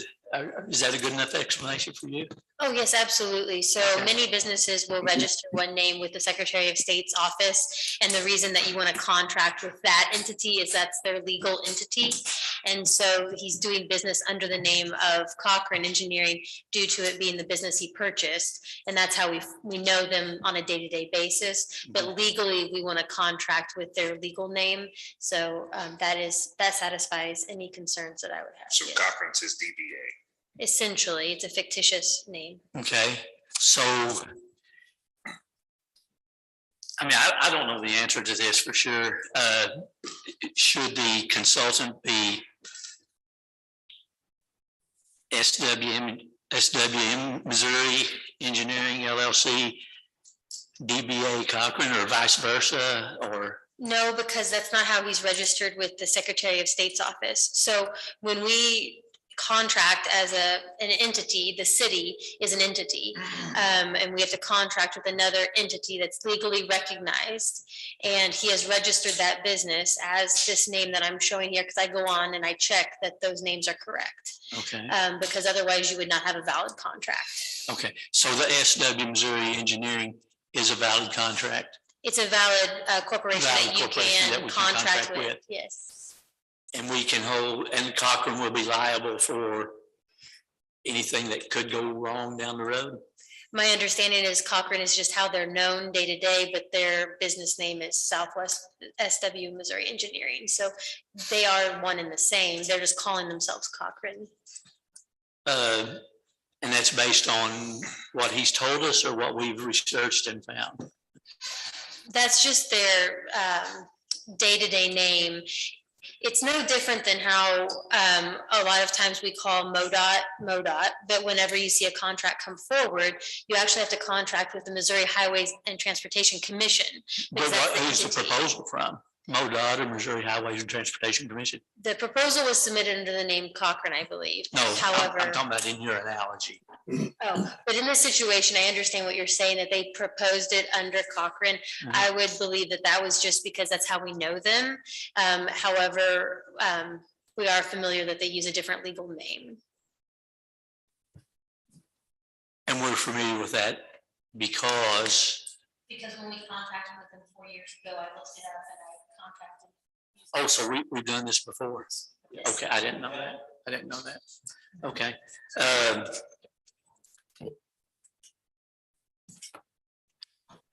Okay, like I say, I hate that you're wanting to expedite it. Anyway, moving on from that. So it looks like we sent out an RFQ. And we got a lot of, well, we got at least one we got at least one proposal. And now tonight we're being asked to vote on a proposal, not a qualification. Correct? Cochran submitted an RF or qualifications as we requested. Okay, so there's a dollar figure attached to this qualification? The fee study that was attached to there was requested to be put in there, I think, by Ms. Callaway. Okay. Okay, but what are we voting on? Are we voting to write a contract with dollar amounts in it? Yes. Yeah, that's a proposal. Well, it's not a qualification. The way that we, as the city, accept requests for qualifications for this type of work, whether it be an architect, engineer, or other, I think professional surveyors also included in that state statute, is they will provide us with a packet of their prior work and the work that they've performed. And then a group of individuals for the city gets together and analyzes those responses. And then in order to draft the contract, we have to put a dollar figure with what services they're going to perform. So that way we know how much we are going to be paying them. So what Mr. McCart has referenced in his presentation, he has skipped over the section that talks about the qualifications and is getting to the point of how we are contracting with them based on dollar figures. Okay, maybe I just let you need to finish. Yeah, and I apologize, Ms. Calloway is correct. So I was just pointing out the fact on that last slide that, as you can see, not Cochrane, even though that wasn't submitted in their RFQ, we can look at that and understand that they are, when you're essentially looking at three different companies, you're trying to weigh out which ones are going to be best qualified, and they all qualifications meet, and they can all meet your qualifications that the city of Ozark is requiring. Okay. I think it was important to show that based on that slide, that was something that we took into account there at the end. Okay, the only thing I would ask there is, just as you feel like that's important, I agree, that is important. I also feel like it's important to include bid tabs if we're being asked to, if I'm being asked to vote on competitive bids, basically, and qualifications. I feel like it's, in addition to you knowing, I think it's important that the board know, because, we're the ones going to vote on it here tonight. I think it's very important that we know what the bid tabs say. So in our packets, The dollar amount that you're referring to, are you referring to the do not exceed? Any dollar amount. Okay. It don't matter if it's $21,000 or $210 million. If we're receiving bids, and it's important to you to know dollar amounts, then it's just as important to me to know bid tabs, dollar amounts, is all I'm saying. The original request for qualifications would not have included the actual cost. Exactly. And then that was Exactly. done in the second round of interviews. Which would have been an RFP, which we're not voting on an RFP tonight. It says, the bill says we're voting on an RFQ. I mean, there's a difference in qualifying and proposing. Do we agree on that? Yeah, Okay. yes. But I don't believe we're voting on, the only dollar amount that was put in there was the do not exceed, which was just, back to Ms. Calloway's point, is just to kind of set that budget for the Public Works Department to do not to exceed. Go back to what Cochrane won the bid, as you said a while ago. Don't go right there. Yeah. You said a while ago that Cochrane was the low bidder. Did you not? Slide. I can't see the black on orange. It makes it hard to read. There we go. So basically, if I'm getting this right, an RFQ is put out. You guys are selecting Cochrane as the winner of your RFQ. Correct. You're adding in a supplemental piece of documentation here. Correct. It says not only are we selecting based off qualifications, if we're talking prices, they're also a lower price. Correct. You made your decision based off the qualifications only. Correct. And where we are with studies and how long we've built a relationship with Cochrane, I just thought that it would ease your mind by looking at this and understanding that, hey, we're getting a company that is just as qualified as some of these bigger name companies out there that's going to provide us with the better, just as good a service as these other two firms. And at the same time, we're getting a bargain on it. Now, the bargain wasn't given to us. That was just a supplemental added to this presentation, just to kind of maybe you guys could see that as well. So. Okay. And may I continue? Yes, absolutely. I know I'm getting long-winded. No, you're fine. You're fine. And I understand what you're saying, and I'm not saying that you are wrong. But I'm saying I guess what I'm saying is, by the same token that you like to see and you like to show us here, that the benefits of going with Cochrane, and I have no problem with Cochrane. I think they're an excellent company. I think we have a good relationship with them, and I have no problems at all with Cochrane. But I would like to see bid tabs in my bid package, especially if you're going to expedite something. And I did not get all the information I needed to bless it or vote for it or whatever. So can you not understand that? No, I agree with, I mean, I think I get what you're saying. Well, there's a difference, and I think I get what you're saying. Yeah, so, it's, with Cochrane, civil engineering, the contract, it does show fees of what they will be giving to us. For Cochrane, Yes. not for everyone else. But not as comparison. I think what you're saying, and I'm sorry to jump in, but what you're saying, this is a slide that John presented, be based on the 3 finalists. The RFQ was put out and we got 9 responses to the RFQ. I had this question tagged before I got here tonight. And I think we're being asked to bid on a RFP, or I think we're being asked to vote on a proposal. When what we put out was a request for qualifications. Well, and I think, can I just say one thing? I think that may be the thing is because really it'd be 700, the number would be the same no matter what company we have. We're setting a not to exceed. So what we're doing is putting them basically on retainer for the year so they can help us with all of our different types of civil engineering we need to get done. And I think what John's trying to say is that money's going to go a lot further with Cochrane than it is with the other competitors because they charge a lower amount. John knows that. John has seen the bid tabs of was it 9 bidders? Yeah. No, but there's no bid. That's what I'm trying to correct. There's no bid. Okay, so there were 9. 9 responses to the RFQ. 9 responses to the RFQ. 9 responses to the RFQ. The 3 finalists were chosen from the RFQ. And that's when those 3 finalists. And that's when we decided to request a proposal. Did we add the proposal? No. There was no proposal ever asked for. Did all 9 bidders price the job? Yes. I mean, they didn't price the job. They gave the fees of what their. So all 9 bidders did the principal engineer, or, and on down the lines of how they're qualified and what positions they have available and what each of those positions would then be charged to the city of Ozark if we chose to utilize those. There's some of those positions we may never utilize, but they gave us a cost of what those employees cost to sub out. Which may have been one of these 3 or one of the other 6, right? They all put that in their qualifications. Okay. If I'm being asked to vote on this, I would like to see the bid tabs of all bidders. I think, but it's not a bid tab.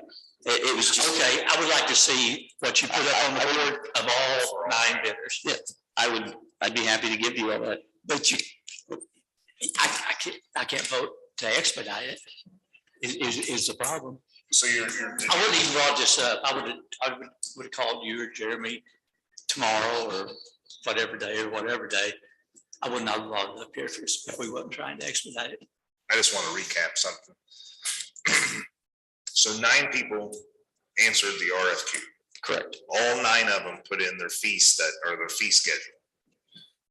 Did you ever in the process can take into consideration their fees when selecting the most qualified person? So probably the most easy way to solve that problem in the future is ask for qualifications with because the way I understand RFQs work, you're asking for their qualifications, their scope of work, their history of work. Once you select the one you want to work with, then we negotiate a wage or a salary or a compensation or whatever. So I think what Mr. Campbell Or you said, may ask for proposals from the top. or you could, yes, then you could always go out and ask for, request for proposal once you've narrowed it down, if you can't find a determining factor. So what Mr. Campbell is saying, and I kind of agree to an extent, I'd like to see what the others were too, but you guys, Public Works did not make a determination on the selection based on anything other than the qualification. Price was never taken into any consideration. Yes, and we have all those scoring sheets, and I'd be happy to show those as well. And in the scoring sheet, it never reflects any of their fees. Was the scoring sheet supplement or submitted to the council for review? No, I believe that they're in the packet of information. Did we have access? Did the council have access to the scoring sheets? I don't. They're in there.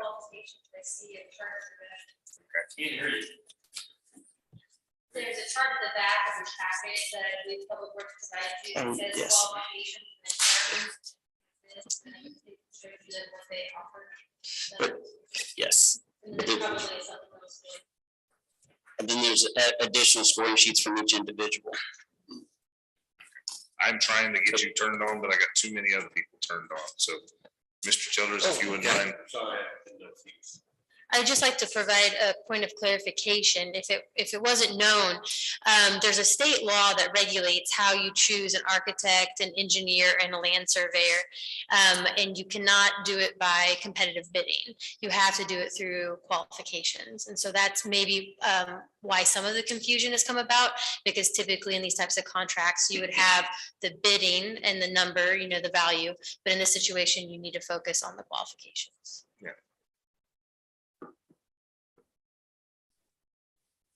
You good?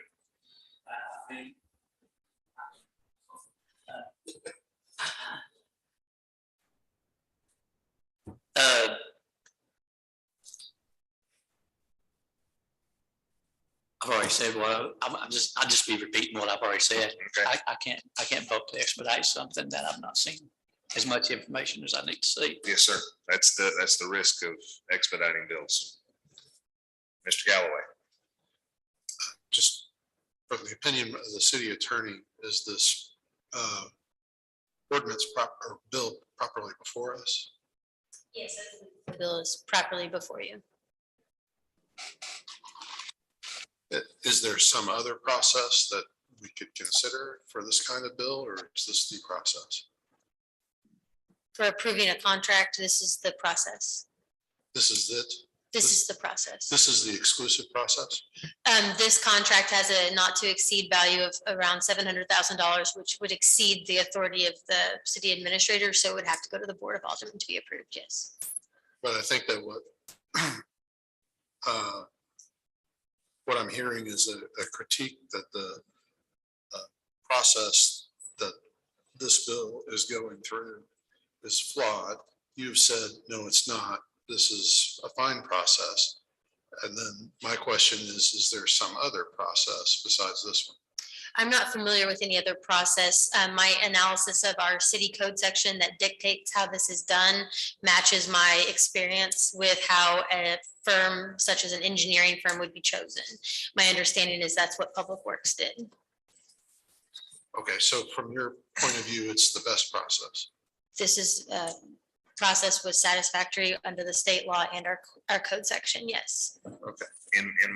To answer your question, in my opinion, the process that we have in place is not flawed until we get to the point of expediting the bill and not enough data and information can be delivered to the board to make their decision.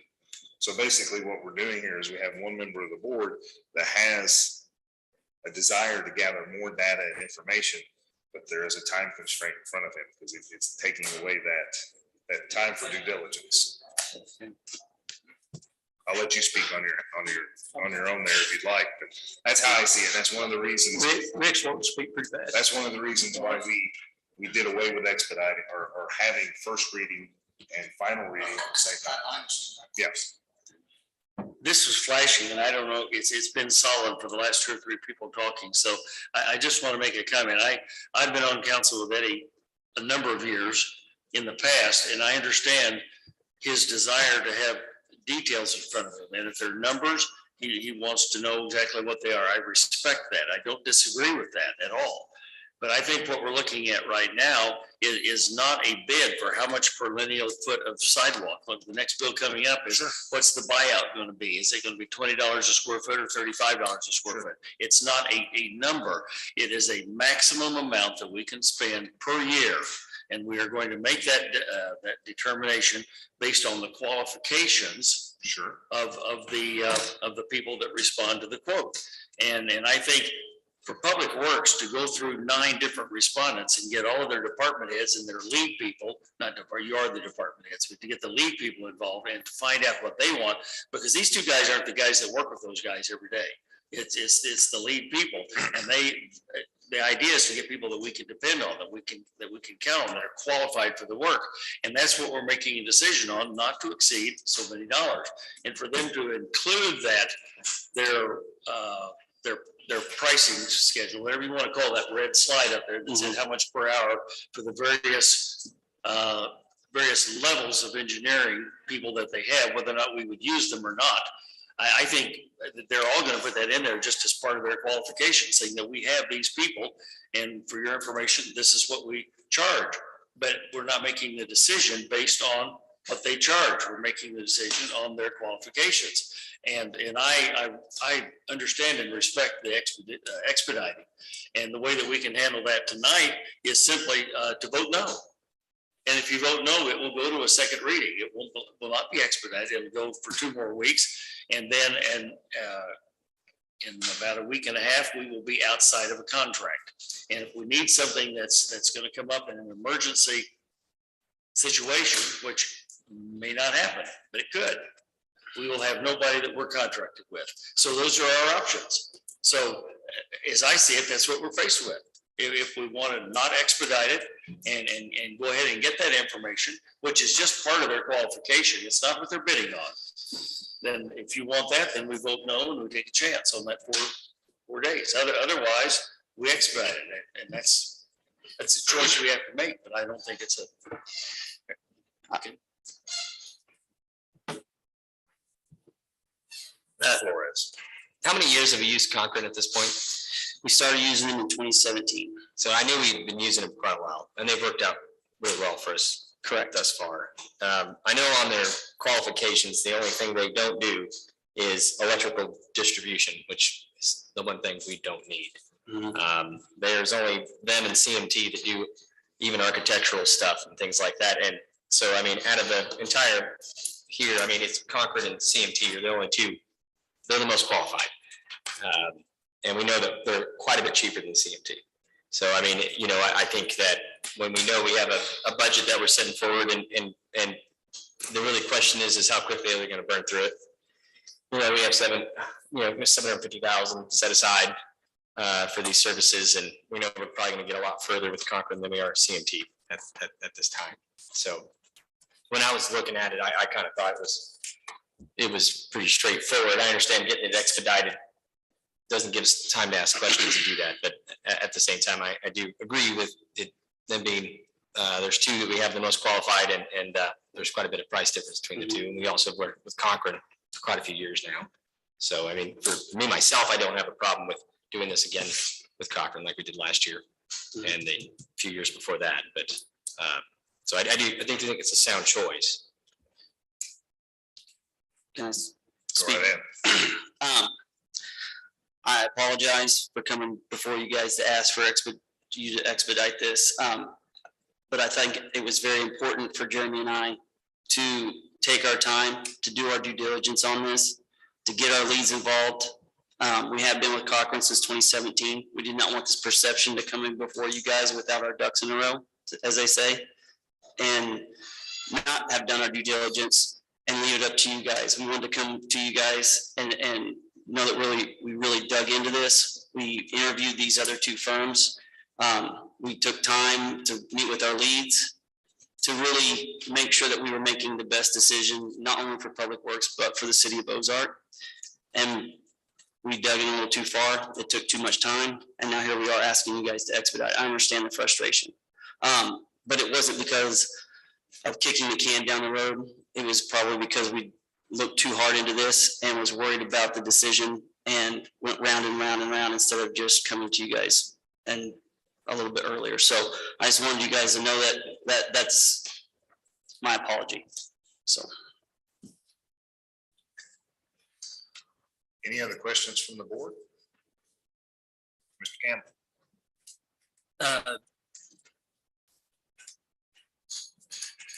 I mean, like I say, I wouldn't have gotten this much into this tonight had it not been for the expedition.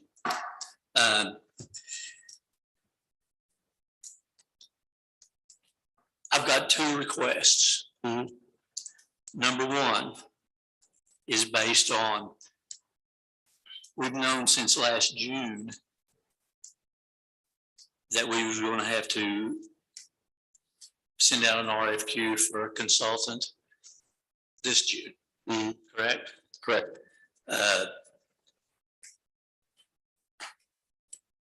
you know, what popped in my head, which does not exactly apply here, is, you know, lack of planning on your part does not constitute an emergency on my part. Unfortunately, it does constitute an emergency on my part, especially when you add to it that you want to expedite it. And I appreciate what Alderman Galloway said whenever he was asking the attorney, is this proposal good? Blah, blah, you know, and basically saying is this a good bill? I appreciate what he was saying, but I don't think it was addressing my concerns. And I do not think it's a good practice on something of this nature for aldermen to not have the information they need in front of them, especially when you're going to use dollars as a selling point when you try to sell it to us. I think it was part of your presentation. I think the dollars were part of your presentation. Therefore, I think it was a proposal.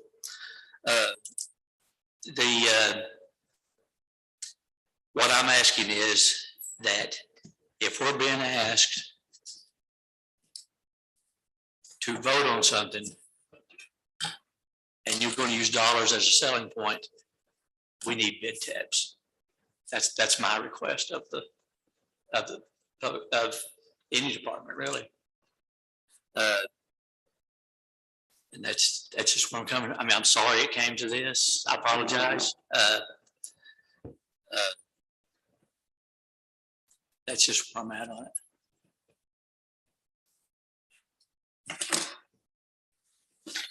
Well, I just wanted to make one statement.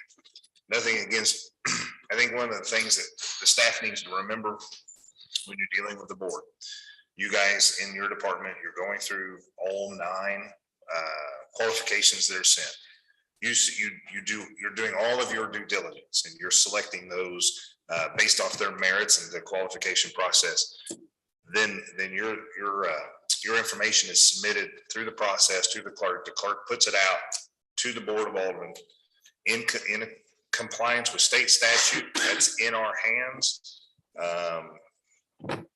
On Friday, the 6th, 412 pages worth of documentation. And here we are on Monday night. It's a very short window. And then when you expedite something, it just puts a little bit more pressure because as this first reading takes place, things are said, ideas pop in your mind, questions pop in your mind, and then you tend to get some of those. And for me, that's where my frustration is. And I'm not upset, I'm not mad. I like the process the way we created it years ago, that we separated the first and the final reading. So that gives everybody the time, because 412 pages worth of stuff, as the clerk well knows, because she's disseminated all of it to us. That's a lot of information to absorb over the course of a weekend. So I think that maybe is where some of Mr. Campbell's frustration coming in, a little bit of mine as well, because there is a ton of information. I'm in a little bit of an advantage over the alderman because I do see the information as it's starting to come in a little bit faster than what they do. And that's why I think, by no means, I don't think Mr. Campbell's trying to beat you up over this. I'm not trying to beat you up over it. I'm just trying to get you to see from my perspective and their perspective why this kind of causes a little bit of an issue. Absolutely. I mean, we do rely on all of our staff's expertise in their field to help us make those final decisions based off your due diligence. But yet we like to investigate it as well to make sure that what we're signing our name to or what we're selecting is by far the best options. So anyway, Mr. Gardner.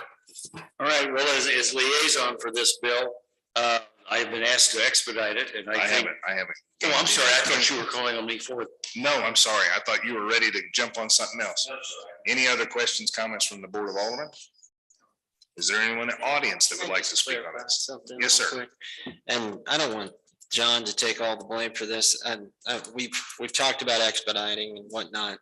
And I wanted you all to know that in an email earlier this month, Steve had asked, about the billing process and what this looks like. And I put together an email, and Rick, we talked about it Thursday. And we added that last slide last minute because it was kind of like the icing on the cake. We have such a good relationship with Cochrane. You're getting the best work, and I don't think there's a question about that, but I want to reassure you. You're not only getting the best work, I think I threw that on as the icing on the cake, so that's my bad.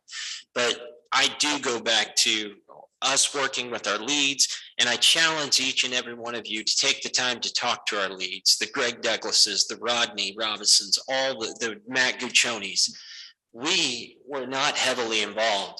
When our leads come to us and they say, this is the first firm we've had in the last decade to use common sense and put something in place from an operations and maintenance standpoint that really truly works out in the field, that means a lot to us. And I'm not sitting here, trying to tell you that, anything that you probably don't already know, but those guys deal with it every day in and day out. So I apologize for adding that last slide because we were talking about money, and I hate that that became such a point of contention because I shouldn't have even added it in there. So I apologize for that. Anyone in the audience here to speak on Bill 3370? Hearing none and no additional comments from the board. Oh, I'm sorry. Go right Thank you. ahead. I just wanted to say, I think everybody's made good points, and there's really things that Eddie has said and the mayor has said that are all accurate, but I don't think that knowing how good our staff is, and because our attorney has said that they've done everything appropriately and the bill has been submitted appropriately, I don't see a reason to not make this a second and vote on it. I don't think it's worth letting the contract run out to do that. So I would vote for the bill and vote to go ahead and have it read the second time. Perfect. You're the sponsor. What would you like to do?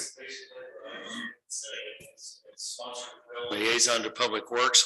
I was asked to expedite this, and the reason for that is that they didn't feel it was a good idea to have that 4 or 5 day gap without a contract. Other than that, I would have agreed with every one of you all. Okay, so basically, we have a choice. We're going to vote on it for a second reading, and if it passes, it's all over. If it fails, it comes up at the next meeting, and everybody will have a chance to do their due diligence. So everybody vote the way they feel, and it will happen the way it happens. So having said that, I move that we put Bill 3370 on a second reading by title only. A second. Motion was made by Alderman Gardner, seconded by Alderman Alder to place Bill number 3370 on a second reading by title and description only. All those in favor? Opposed? Motion carries. An ordinance authorizing the city to enter into and execute a contract for professional engineering services with Southwest Missouri Engineering LLC. All right. Any additional comments from the board? Questions, concerns? Yes, sir.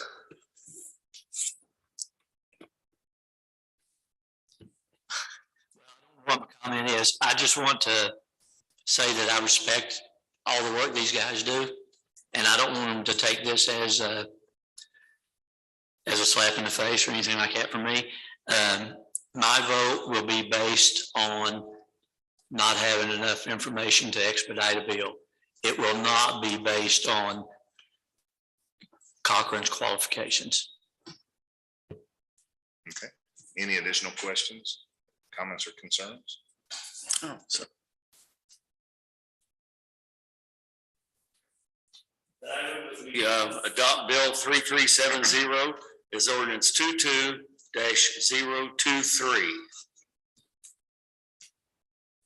Second. Motion was made by Alderman Gardner, second by Alderman Flores to adopt Bill number 3370 as ordinance number 22-023. May I get a roll call vote, please? Alderman Snyder is absent. Alderman Flores. Aye. Alderman Alder. Aye. Alderman Gardner. Aye. Alderman Galloway. Alderman Campbell. Nay. We have 4 aye votes, 1 nay, 1 absent. Motion carries. Okay. Resolutions, Mr. Galloway. I'm sorry. I apologize. My old man eye caught up to me. No. There is some rest ahead of me, I think, maybe, I'm hoping. All right, bill number 3371, Mr. Gardner. All right, we put bill 3371 on its first reading by title only. Second. Motion was made by Alderman Gardner, pardon me, seconded by Alderman Flores, place bill number 3371 on its first reading by title and description only. All those in favor?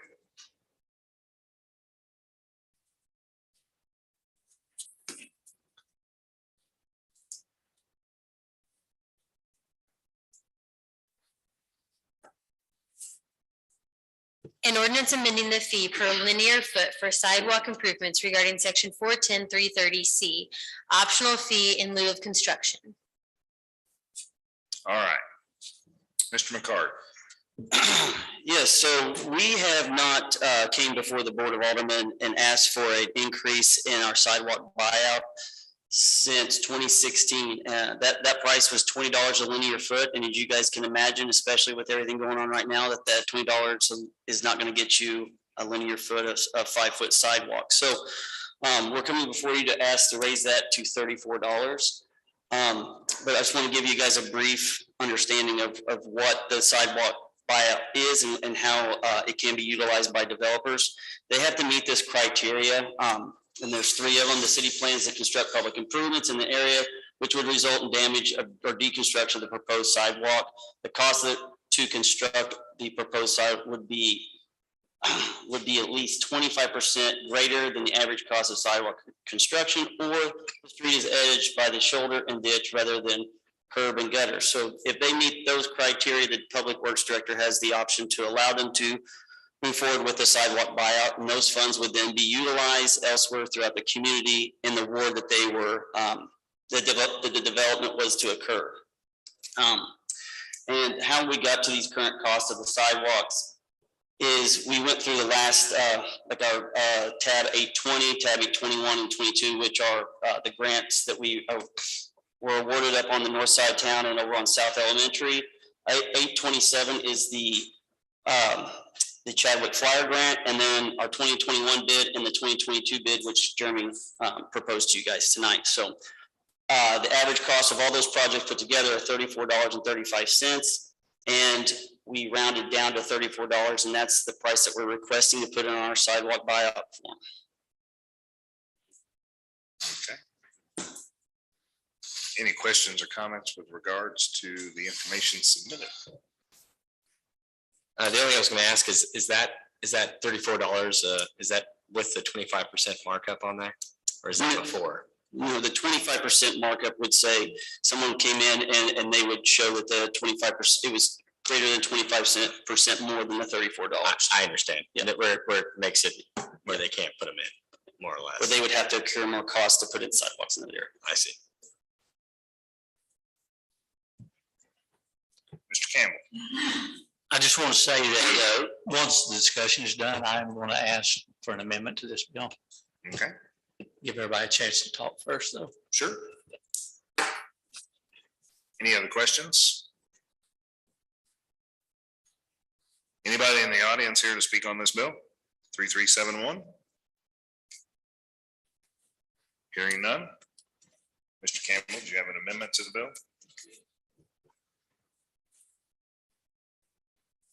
I make a motion that in the 5th whereas of the bill, at the end of the sentence where it says per linear foot, I want to add, I want it to read, the Public Works Department wishes to increase the fee from $20 per linear foot to $34 per linear foot for a 5-foot wide by 4-inch thick sidewalk. In other words, instead of being 1-dimensional, it's 3-dimensional. In case we're dealing with a 4-foot wide sidewalk or 6-foot wide sidewalk. The $34, when you do a linear foot. You're just spelling out what the 34. Yeah, I'm just spelling out how wide, how thick, how much concrete 5 you foot want to wide use. by 1 foot long and 4 inches deep. Do you have a question, Mr. McCart? Well, no, I was going to say, Mr. Campbell and I and Jeremy had spoke about this, and I understand Mr. Campbell's concern and, putting forth the information of what we're actually asking for, but in the city code, it does state that it has to follow the design standards at the time for the lieu of construction, which would be the sidewalk buyout. So it would, through the city code, it does protect us in the sense that no one can come in with a 4 foot linear foot sidewalk or 2 foot in or a 2 inch sidewalk or thick, So that would be, I just wanted to put that out there. Okay. And I understand that. And I know that, and I knew that. It even says that on this back, well, the third page, this page.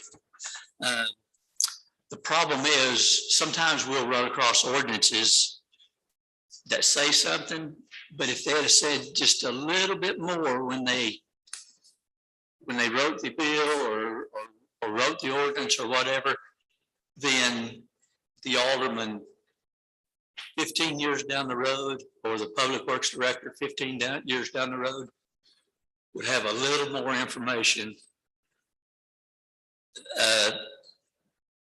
to go by. And that's my reason for feeling like this needs to be in there. Okay. Go ahead, Mr. McCart. I apologize. My only concern is that, our design standards used to specify that you only had to build a 4 foot sidewalk. And if we then go back and change our design standards again, say the ADA comes back and says that they require a 6 foot sidewalk. Will that tie us to and only a 5 foot sidewalk through our buyout through the ordinance that we adopt today? So should we just rely on the design standards and not the ordinance and what dictates in that for our standards and use the design standards? I apologize. I'm not trying to confuse or make. Mr. Childers, do you have a question? I just have a question. I'm listening to both of the gentlemen talking, and I know what you're talking about, Mr. McCart, about we refer to the design standards because the design standards are broad and they encompass state rules and federal rules and all those kind of things. I'm wondering if to achieve the same objective of what Mr. Campbell just said, if referring to at the end of the whereas, and I think it's smart to add something more than just where it stops right there, but maybe that too could refer to the design standards. You know what I mean? Instead of calling out a very specific, I'm sorry, I don't know what you said, 5 foot by 4 by 4 inch by, or, yeah. Whereas your ordinance doesn't say, well, we're locking in this particular size. If you refer back to the design standards on the whereas, that may still achieve what you're, I think, trying to achieve, but also not putting us in a corner that it's somebody else outside of us changes something that we don't have any control over, ADA or whatever. You're still collecting whatever the current design is at the time. And I don't know if that would work. I'm just proposing that after listening to both. I would assume you just change the ordinance again in the buyout. Right? If you're tying a specific size into the ordinance and at some point the design standards change, then your ordinance would need to change as well. Or you just leave your ordinance alone, referring back to the design standards, but not knowing what, I think I understand what Mr. Campbell's wanting to do, and it's to put everything in the code book versus referring back to supplemental documentation. Okay. It was just a suggestion. I was just. Well, and the thing is,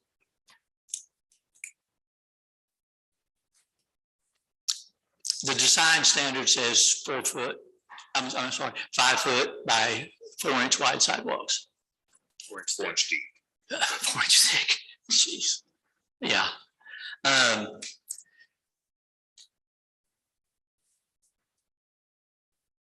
I would say that the ordinance should match the design standards, should be amended to match the design standards, or the design standards should be I don't guess you could change it if you, well, or if you change the design standard, then you need to go back and change the ordinance. I think it'd be much easier. I think it's much easier while we're going through this bill to just put, you know, the half dozen words in there that make it work. Now, if you come back to me and say, well, we may not always do a 5 foot wide sidewalk by 4 inch thick sidewalk. And I would agree with that. We may not always do that. But if we don't do that, then the $34 per linear foot don't work either. Because if you make it wider, it's going to be worth more than $34. So it just doesn't work as it is to me, no matter which way you put it. You have a question? Yeah, no, I've got a comment. Okay. It may end up being a question, but as the sponsor of this bill, when we discussed this, it made sense to me just to put that dollar amount in. The increase I felt was reasonable, and I know that we have codes for sidewalks. So, I mean, I assumed, and I know that's a dangerous thing to do, that $34 is a linear foot was for a sidewalk that would be approved, but we're just not building it. We're paying in lieu of it. But I agree with Mr. Campbell there. We just got through earlier in the meeting getting rid of some old outdated ordinances that didn't mean anything. And I just think that this is too open-ended. And I don't, if it does any harm to put in for a 5 foot wide by 4 inch thick sidewalk, if it does any harm to put that in there, then I'd like to know what it is. But if we put in there to current codes and we change the current codes and don't change this, then we've got a contradiction. And so I would just ask you, does it do any harm to specify the size sidewalk for the $34 a foot? I would ask that we get Ms. Calloway's opinion on this from a code standpoint and our design standards, because those are designed to commingle. And go ahead. All right, the way that this, we have this ordinance that's in front of you, and then you also have what we also call ordinances that have been codified into our city code book. And while this ordinance that's in front of you references a specific code section, it's only because that code section describes how the buyout process works. And then it says a fee will be established by the Board of Aldermen. It does not specify the fee, and it doesn't specify the size of the sidewalk. That is referred to in the design guidelines. So they work together in conjunction, similar to our fee study. And I believe in the future, this ordinance was left out of the fee study, and it will be brought back in future fee studies. So that way it can be amended year to year as maybe the price fluctuates or if the size of the sidewalk fluctuates. But it's not codified into the code. What you're adopting tonight will not be written in the code. It'll just be in this document. I'm not sure that, and no offense, but I'm not sure that answers my question of the position we're in. I mean, I know that we need to raise it from $20 to $34. That makes it probably ought to be higher than that. But I just think it's dangerous to not say what that is. But it may not be if code and it's got to satisfy code. I'm just. If the codes change and this doesn't, you know, there's going to be a contradiction. So that's just my thought. So if this, pardon me, this ordinance is not codified, how does the general public know of its existence? The fees are on file with the city clerk's office, and so any fee can be accessed that way. And then it would also be provided by Public Works in their process for the buyout program. Anything that's not codified is always on file with the city clerk. And so by moving this forward, the Public Works Department indicated they did not want to wait until the fee study came forward this year to go ahead and adopt this amendment. However, they are prepared to bring it back as part of the fee study, so it will be in that normal process moving forward. Okay. Mr. Galloway? As far as the functioning of this bill, if it were an ordinance, the hypothetical in the future, we don't change this bill, but we change the sidewalk guidelines to add another foot, add another foot to the width. Is there harm that way? Or does this, do you have to change this to match that?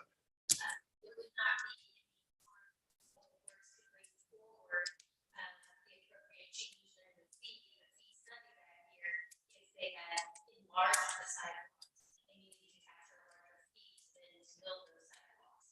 So the intent is that you would move forward with the design guidelines. Well, I guess maybe another way to ask this, from the point of view of drafting the laws, is there an argument for drafting them this way, where the way you have it drafted versus changing other sections of the law as you modify pricing? Generally, this type of ordinance you would want to bring back yearly, so you wouldn't necessarily want to codify it, because then you're going to be amending the code every single year and having to get that published. So you would keep it on file with the city clerk. So that's the intent of the fee study not being published. In our code, we reference many fees, but they're not listed in number. And then you just adopt them by ordinance, and then they're on file with the city clerk. So that is the reason, because they change frequently.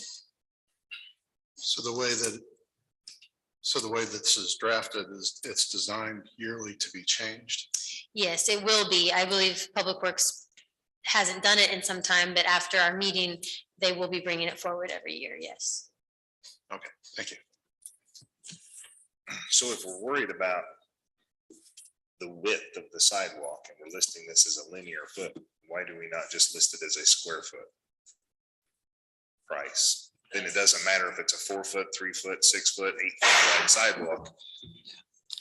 So that's another possibility. And when we list this, it's really out of a customer relations things, because a lot of times what we do in our sidewalk buyout program, to them, linear feet is an easier calculation, because a lot of these people have never done development before. And we put into the buyout program, it's actually a it's self-automating. It actually calculates, self-calculating form where you just punch in the number of linear feet and then it produces. But we could put it as square feet as well. If you just take that 34 divided by 5, I mean, that'd be your square foot cost. So, I mean, it's either way. We can make that change as well, or we can put per linear foot or, you know, $6, and what would it be? Well, there's been quite a bit of discussion after a motion was put on the table. Was there a second to the motion?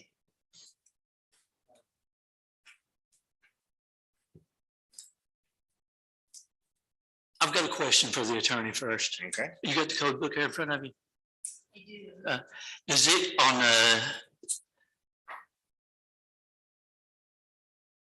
no, never mind, I don't even need it. The fourth whereas, which says section 410.330C2 states that the fee shall be calculated as a fixed amount per linear foot as approved by the Board of Aldermen. So if we amended that to say square feet, either way, we'd have to amend it. If we want to change it to square feet, we'd have to amend it to say shall be calculated by square feet. And then we could go to the next whereas and be okay with that, I guess. Well, we change that to square feet too. But with that being said, I make a motion to amend the fifth whereas to read: the Public Works Department wishes to increase the fee from $20 per linear foot to $34 per linear foot for a 5 foot wide by 4 inch thick sidewalk. That's the motion on the table. Is there a second?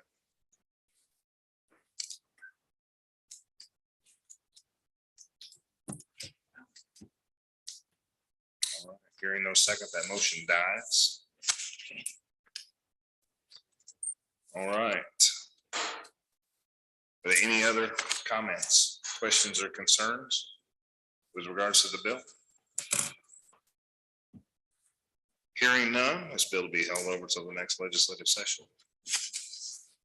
Now we'll go to resolutions, where I was trying to go earlier.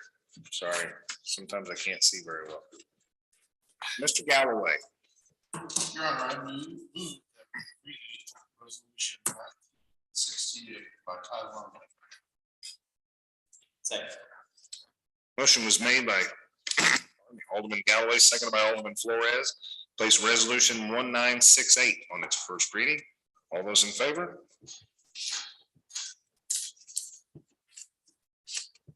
A resolution by the Board of Aldermen of the City of Ozark, Missouri, authorizing the city to apply for a Missouri Department of Natural Resources grant.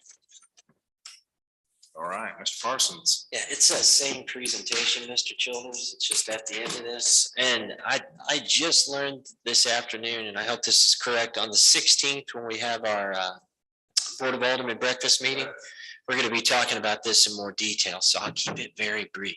All right. Basically, all we're asking for is yeah, yep, you're good, right? So we got multiple, we talked about this earlier, multiple rounds of funding that are coming our direction. This one's through the Department of Natural Resources. And there's millions of dollars out there and they're allocated to certain things. What we're asking you for is the permission to, let me just get to the end and I'll state it very concisely. Just the permission to, or the authority to apply for funds from the Department of Natural Resources. Funding is out there, but we need your permission to go out there and go after them. We've already identified 5 different projects. We're in the midst of working on a bunch of really fun demographic data to make sure that we hit all of our check marks. You do have to satisfy the financial need for this, which quite honestly is a challenge, and we can talk about that next Thursday. Our median income is above those of other communities. So we're having to really look at the project areas and crunch the numbers and work with GIS to make sure that we're getting all the points we possibly can. But if you'll let us, we'll keep going after money. Perfect. Any questions for Mr. Parsons? Mr. Campbell, your light is on. Is that No, that was, question? All right. Well, I don't hear any questions with regards to the resolution, Mr. Galloway. Your Honor, I move that we adopt resolution number 1968. Second. Motion was made by, pardon me, every time I go to say your last name, I have to cough. I don't know what it is. Alderman Galloway, seconded by Alderman Flores, to adopt resolution number 1968. All those in favor? That is unanimous of the members present. Mr. Flores. Your Honor, I move that the place bill 3353 on the second reading by title and description.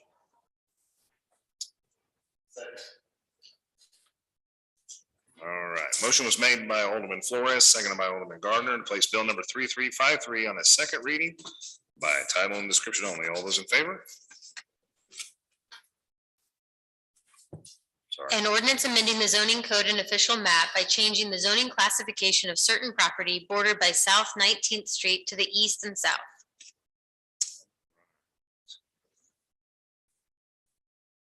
Mr. Smith, do you have any additional? Nothing additional? All right, the board, any additional comments, questions, concerns with regards to bill number 3353?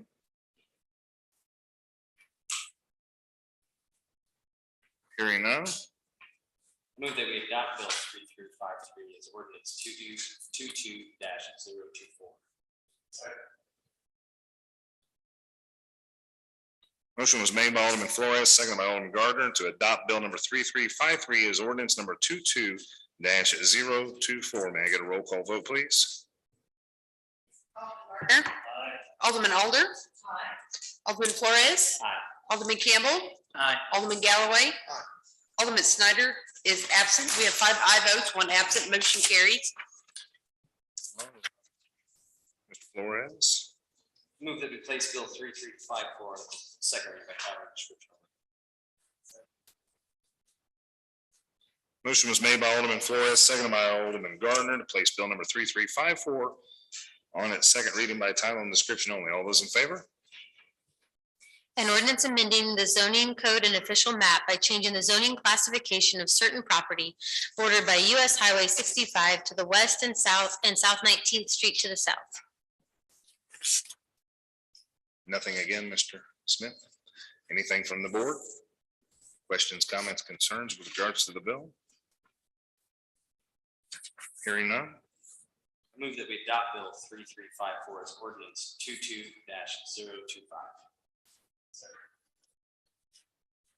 Motion was made by Alderman Flores, seconded by Alderman Gardner to adopt bill number 3354 is ordinance number 22-025. May I get a roll call vote, please? Alderman Flores. Aye. Alderman Galloway. Alderman Gardner. We have 5 ayes, 1 absent, motion carries. All right. Mr. Flores again. Move that we place Bill 3355 on its second reading by title and description only. Motion was made by Alderman Flores, seconded by Alderman Gardner to place bill number 3355 on its second reading by title and description only. All those in favor? An ordinance approving the preliminary plat for Valley Ridge Estates and authorizing the Director of Planning and Development to accept the dedication of the public streets and easements to the city as shown on the preliminary plat, upon the applicant filing and recording a final plat that substantially conforms to the preliminary plat, and authorizing the city clerk to sign the final plat upon compliance with the terms of this ordinance. Anything new? Members of the board? Any questions, comments, concerns? Hearing none. Move that we adopt Bill 3355 as ordinance 22-026. Motion was made by Alderman Flores, seconded by Alderman Gardner to adopt bill number 3355 as ordinance number 22-026. May I get a roll call vote, please? Alderman Campbell. Aye. Alderman Alder. Alderman Galloway. Alderman Gardner. Alderman Flores. Alderman Snyder is absent. We have 5 aye votes, 1 absent, motion carries. Move that we place Bill 3356 on its second reading by title only.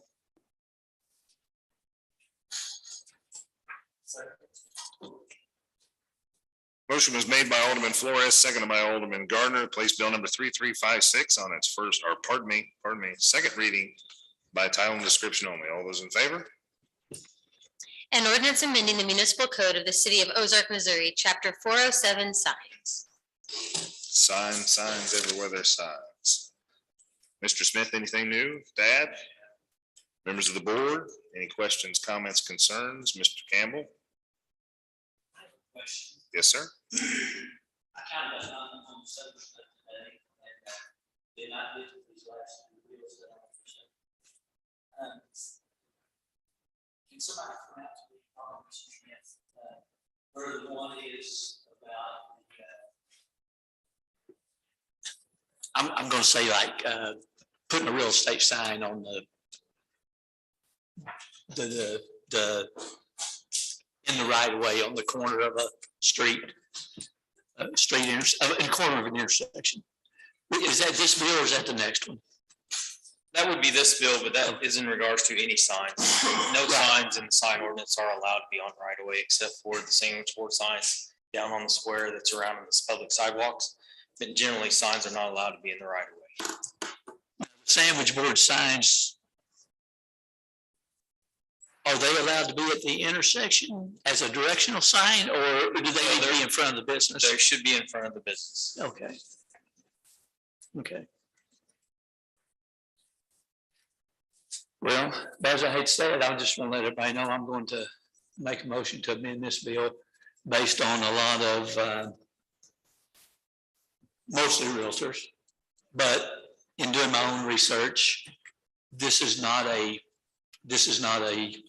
ordinance that we're really enforcing, especially when it comes to garage sale, yard sale, auction, and or restaurant directional signs. And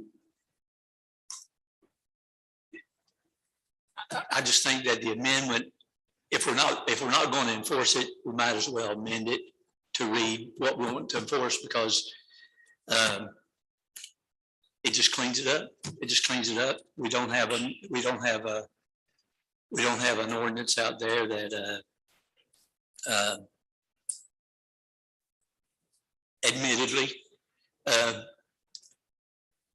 has been in place for years and we just don't enforce it.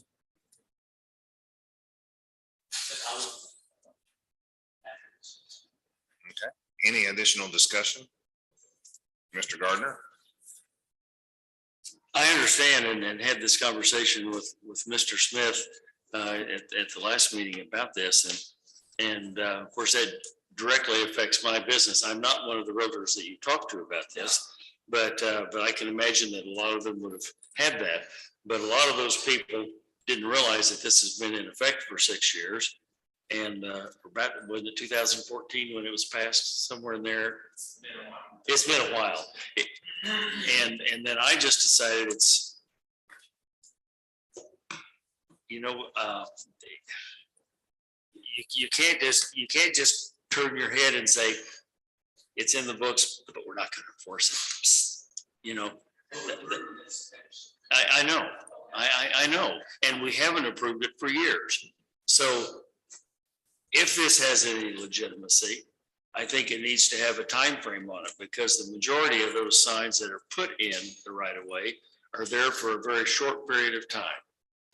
A directional for an open house or something of that sort.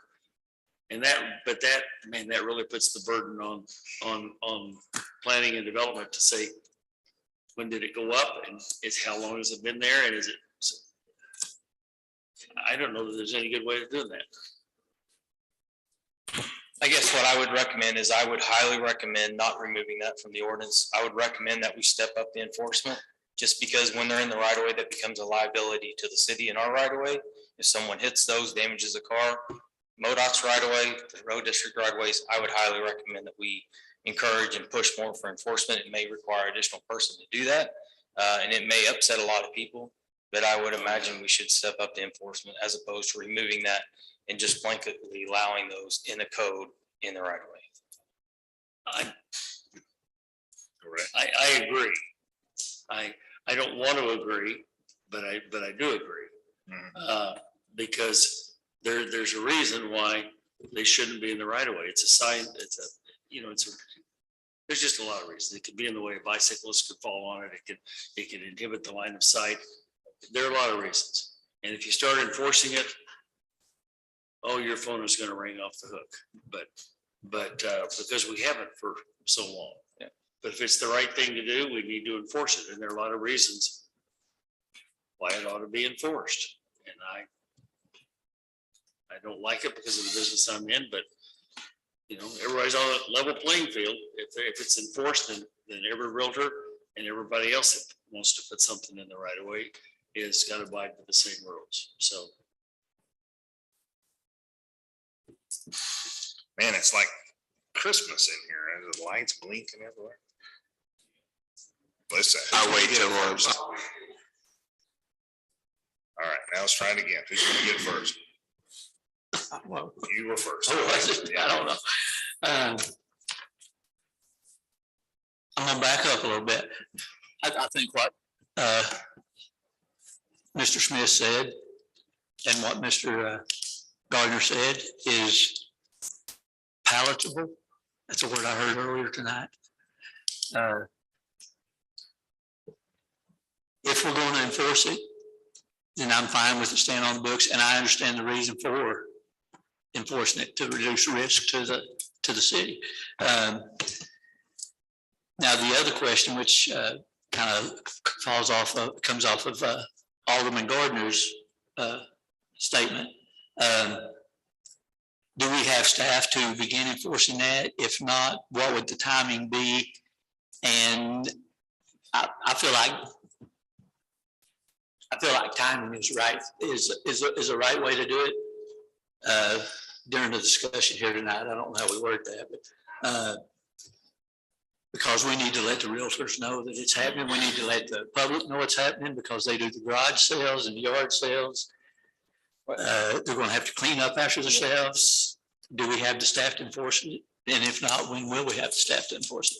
I don't have a good answer for either one of those until we can really start evaluating that. I know it was a situation that occurred several years ago and it made the papers with a big picture in the paper with signs in the back of the truck. However, if that is the direction, we will take that direction and run with it. I think it'll be a little ways until we know for sure what that takes and what staff it would be. To notify the people, I think our ordinances, that's in place, and we just have the authority to start pulling signs. So I don't know that there is any public notification that has to happen. I think it's just going to come back to, we hope that staff gets support when we pull these signs when they start showing up at City Hall. But I can't answer your question right away. If we have the staff, we can commit to that, make that time, and be less proactive on other things and focus more on signs. Mr. Galloway. Yeah, I've been wondering if maybe we ought not to be looking at the size of your office and see what can be done to increase number of personnel. I know there's funding issues, and I don't pretend to be a city administrator there.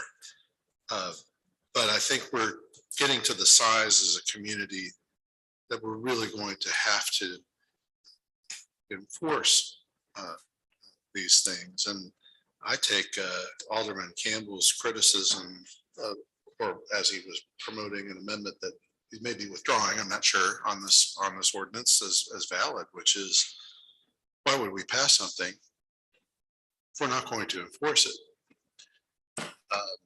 I mean, if we're going to pass something, we should be prepared for the photograph of a truck full of signs. But I think my view is a bit broader. I think maybe we ought to be looking at that, across the board for your department. I don't know where to begin. But some Thursday meeting, I'd kind of like to look at it.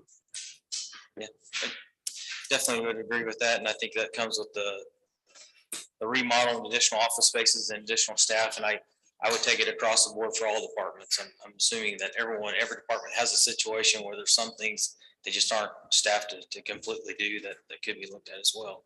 But definitely our department, I mean, anywhere from plan review to inspections to code enforcement all across. Yeah, and just one further thing, I think the basis for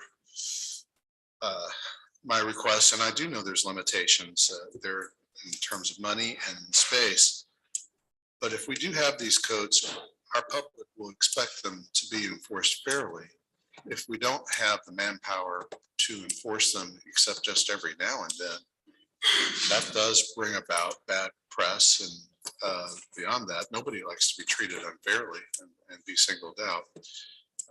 But anyway, that's just my broader point, agreeing with all aldermen that have spoken so far on this bill. All right, we got roulette going. Whoever's light goes solid. The city attorney. I just wanted to provide some legal feedback related to a potential amendment to explain the reasoning behind that language in the city code that prohibits signage in the right of way. What the city has tried to achieve with the amendments to this law is a content neutral law, so that if it was to be challenged and went to the Supreme Court, it would be subject to intermediate scrutiny, which asks if the law is narrowly tailored to serve a substantial government interest. The Supreme Court of the United States has recognized two interests related to sign ordinances. Those interests are aesthetic concerns of the community and traffic safety. If you eliminate one of those elements, then you could jeopardize the validity of your sign ordinance and you could expose the city to liability. So that's why that language is in the code presently. Very good. Mr. Campbell, your light's blinking. You want to withdraw your amendment? Or you want someone else to speak first? In Nixa, when I don't know what their ordinance is currently right now, but there was a time in which they enforced that. And real estate open house signs and garage sale signs have something very much in common. They're most of the time on weekends. And so the people that put up signs, put them up at 5 o'clock on Friday and took them down on Sunday. So City Hall was closed, code enforcement wasn't out doing their rounds, and it wasn't an issue, but they were picked up Monday if they were still out.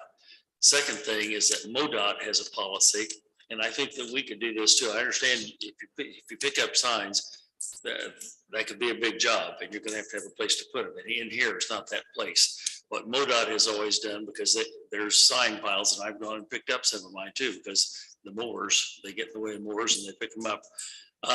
They have a pile out at the back of the, down there on Selmore Road where their shop is and their storage. There's a place, and the gates there are open during the day. The public can drive in there to the pile, no questions asked, and you can rummage through the signs and take your own. You can take somebody else's. Okay, I've never done that, but people probably do if they're arrow signs or something. But that will take care of some of the mess. You just take them down to the shop building or have a depository somewhere where the guys just empty out their trucks. But most of the time they're on weekends anyway, and this is a non-issue.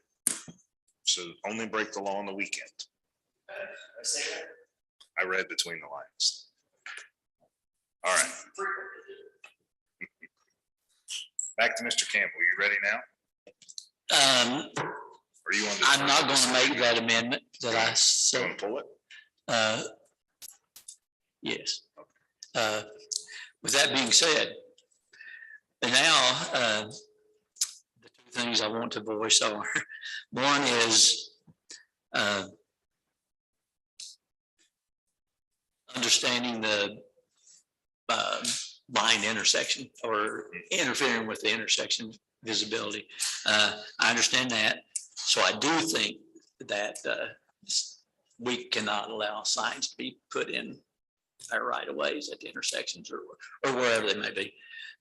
We would have nothing to say about if they had permission from their neighbor or whoever, they could place a sign there, correct? I think.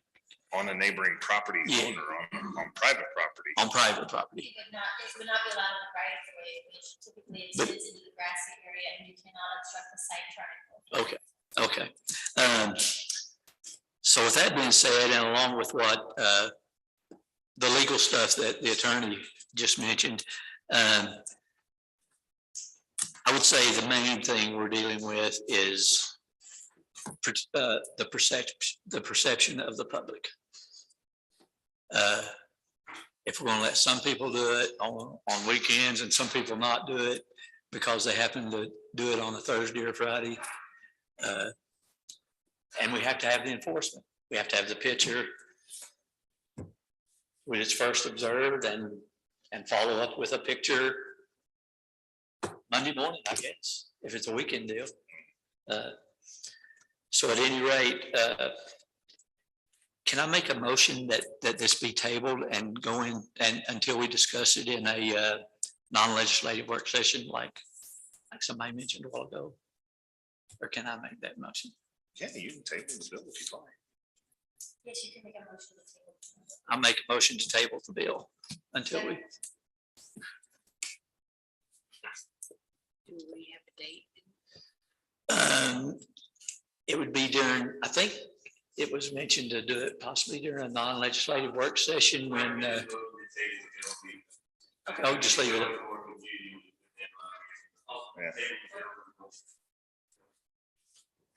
Yeah, because our next, I think, two non-legislatives are full, yes. All right, so there is a motion on the floor to table the bill to a date to be determined. That second was by Alderman Alder. Sorry, I gotta get my notes here. All those in favor of the motion? Opposed? Opposition wins. All right. I'm gonna jump over here to the city administrator because he's turned his light on and off and on and off and on and off. And I know you want to speak, so go right ahead. All right. All right, perfect. See if I give you enough time, you'll change your mind. Or forget. All right. Pardon me. All right, so motion to table was. All right, we're back open. Open communication on the bill. Nobody wanted to table it. Does anybody want to adopt? Mr. Flores? The only thing I was gonna say, well, and I plan to make a motion, but is that right now we have something where we can't discriminate between one sign versus another sign. And that's super important to realize that that's most of the reason why this is coming up is that law has changed and we have to adapt to that. The other thing is we can't allow people to put signs in our right of way legally. I mean, that puts us up where we can be held accountable for it. So with those two things that are really outside of our control, I make a motion to adopt Bill 3356 as ordinance 22-027.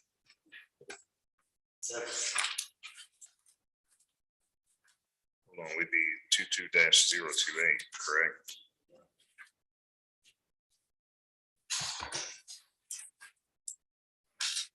You have 27? Okay, my apologies.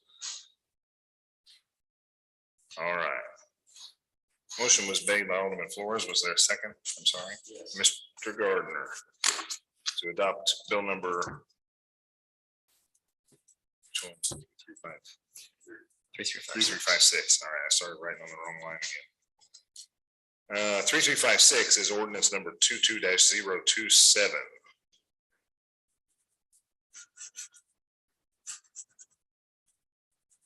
May I get a roll call vote, please? Alderman Gardner. Aye. Alderman Flores. Aye. Alderman Snyder is absent. Alderman Campbell. Aye. Alderman Alder. Aye. Alderman Gardner. Nope, I sort of said Alderman Galloway.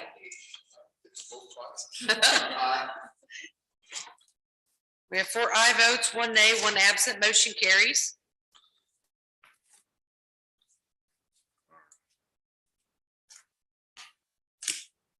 I apologize about that miscue there.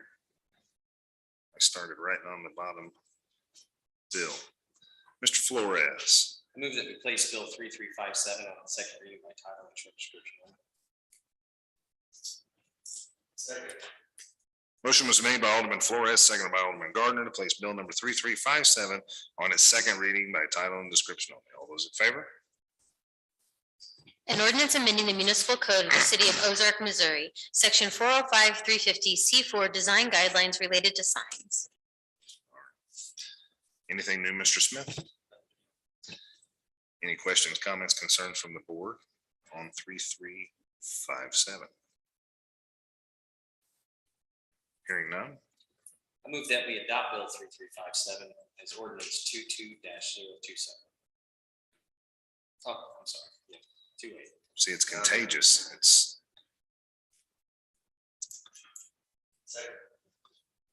Motion was made by Alderman Flores, seconded by Alderman Gardner to adopt bill number 3357 as ordinance number 22-028. May I get a roll call, please? Alderman Alder. Aye. Alderman Flores. Aye. Alderman Galloway. Aye.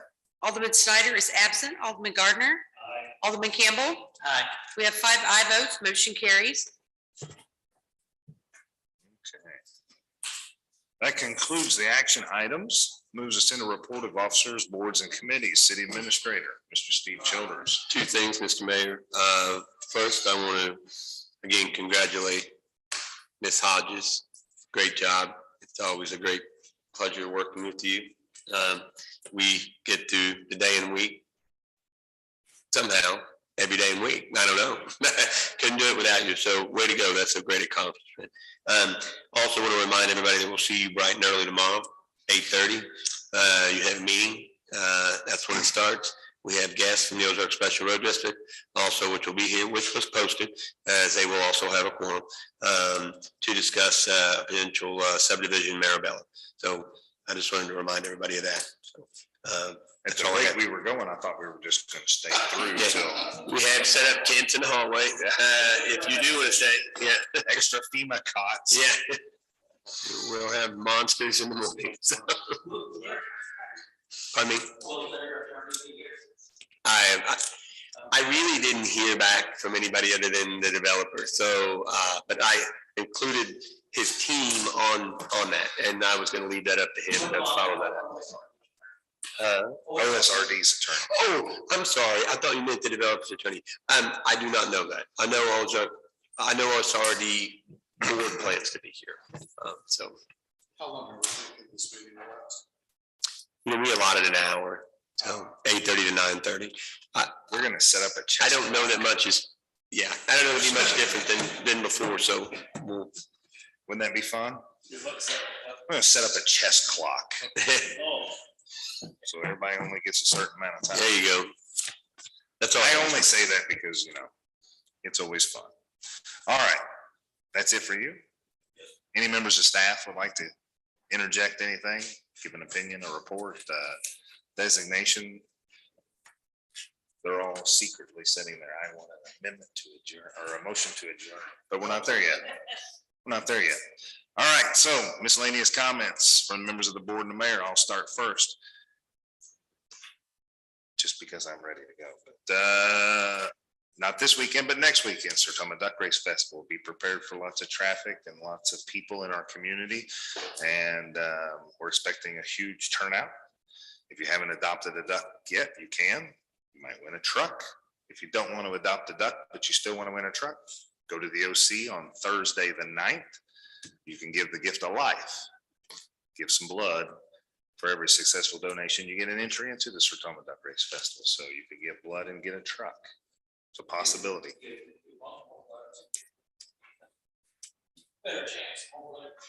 I guess. I don't know. I don't know how much they limit you on that, but yeah. So anyway, lots of good things happening in the community. Before we convene again, I just wanted to let you guys know that please don't forget, come out to the duck race, have a lot of fun, maybe give some blood, help out. I think donations are low right now, so if you have that opportunity. Did you raise your hand, Ms. Payne? Okay. You had something.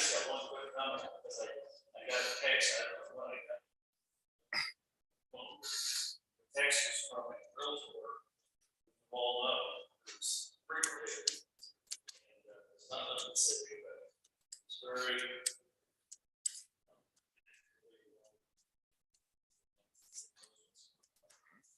She just made a very interesting comment. Share. She said, just one sentence, the city of their size.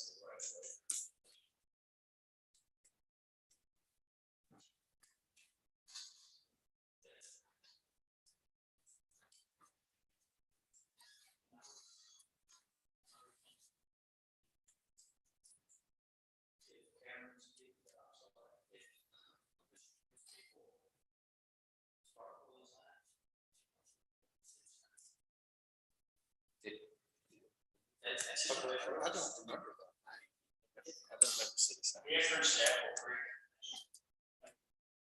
Nobody's walking.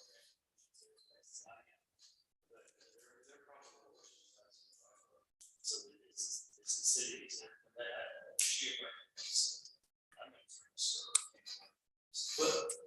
didn't think of that. I was thinking. I've been going to place. Sure. In Christ alone.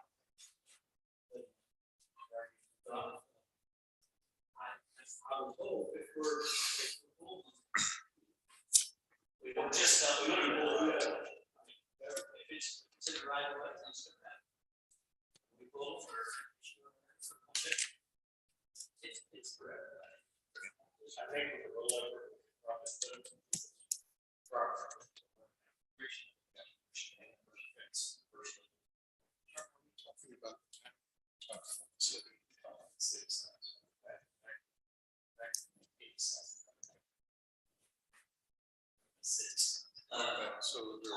So well,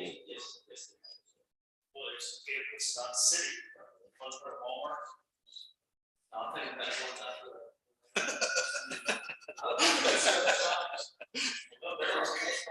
is that Rustin? Yeah. I think you're on camera admitting your guilt to violating the ordinances in which allegedly. Mr. Smith, if you wouldn't mind, just keep that in your file, that when we put signs up for any reason that we we follow the rules that we put forward on everyone else in the community, please. Beginning immediately. Any signs that we put up, we are fully compliant with what we expect out of our citizens.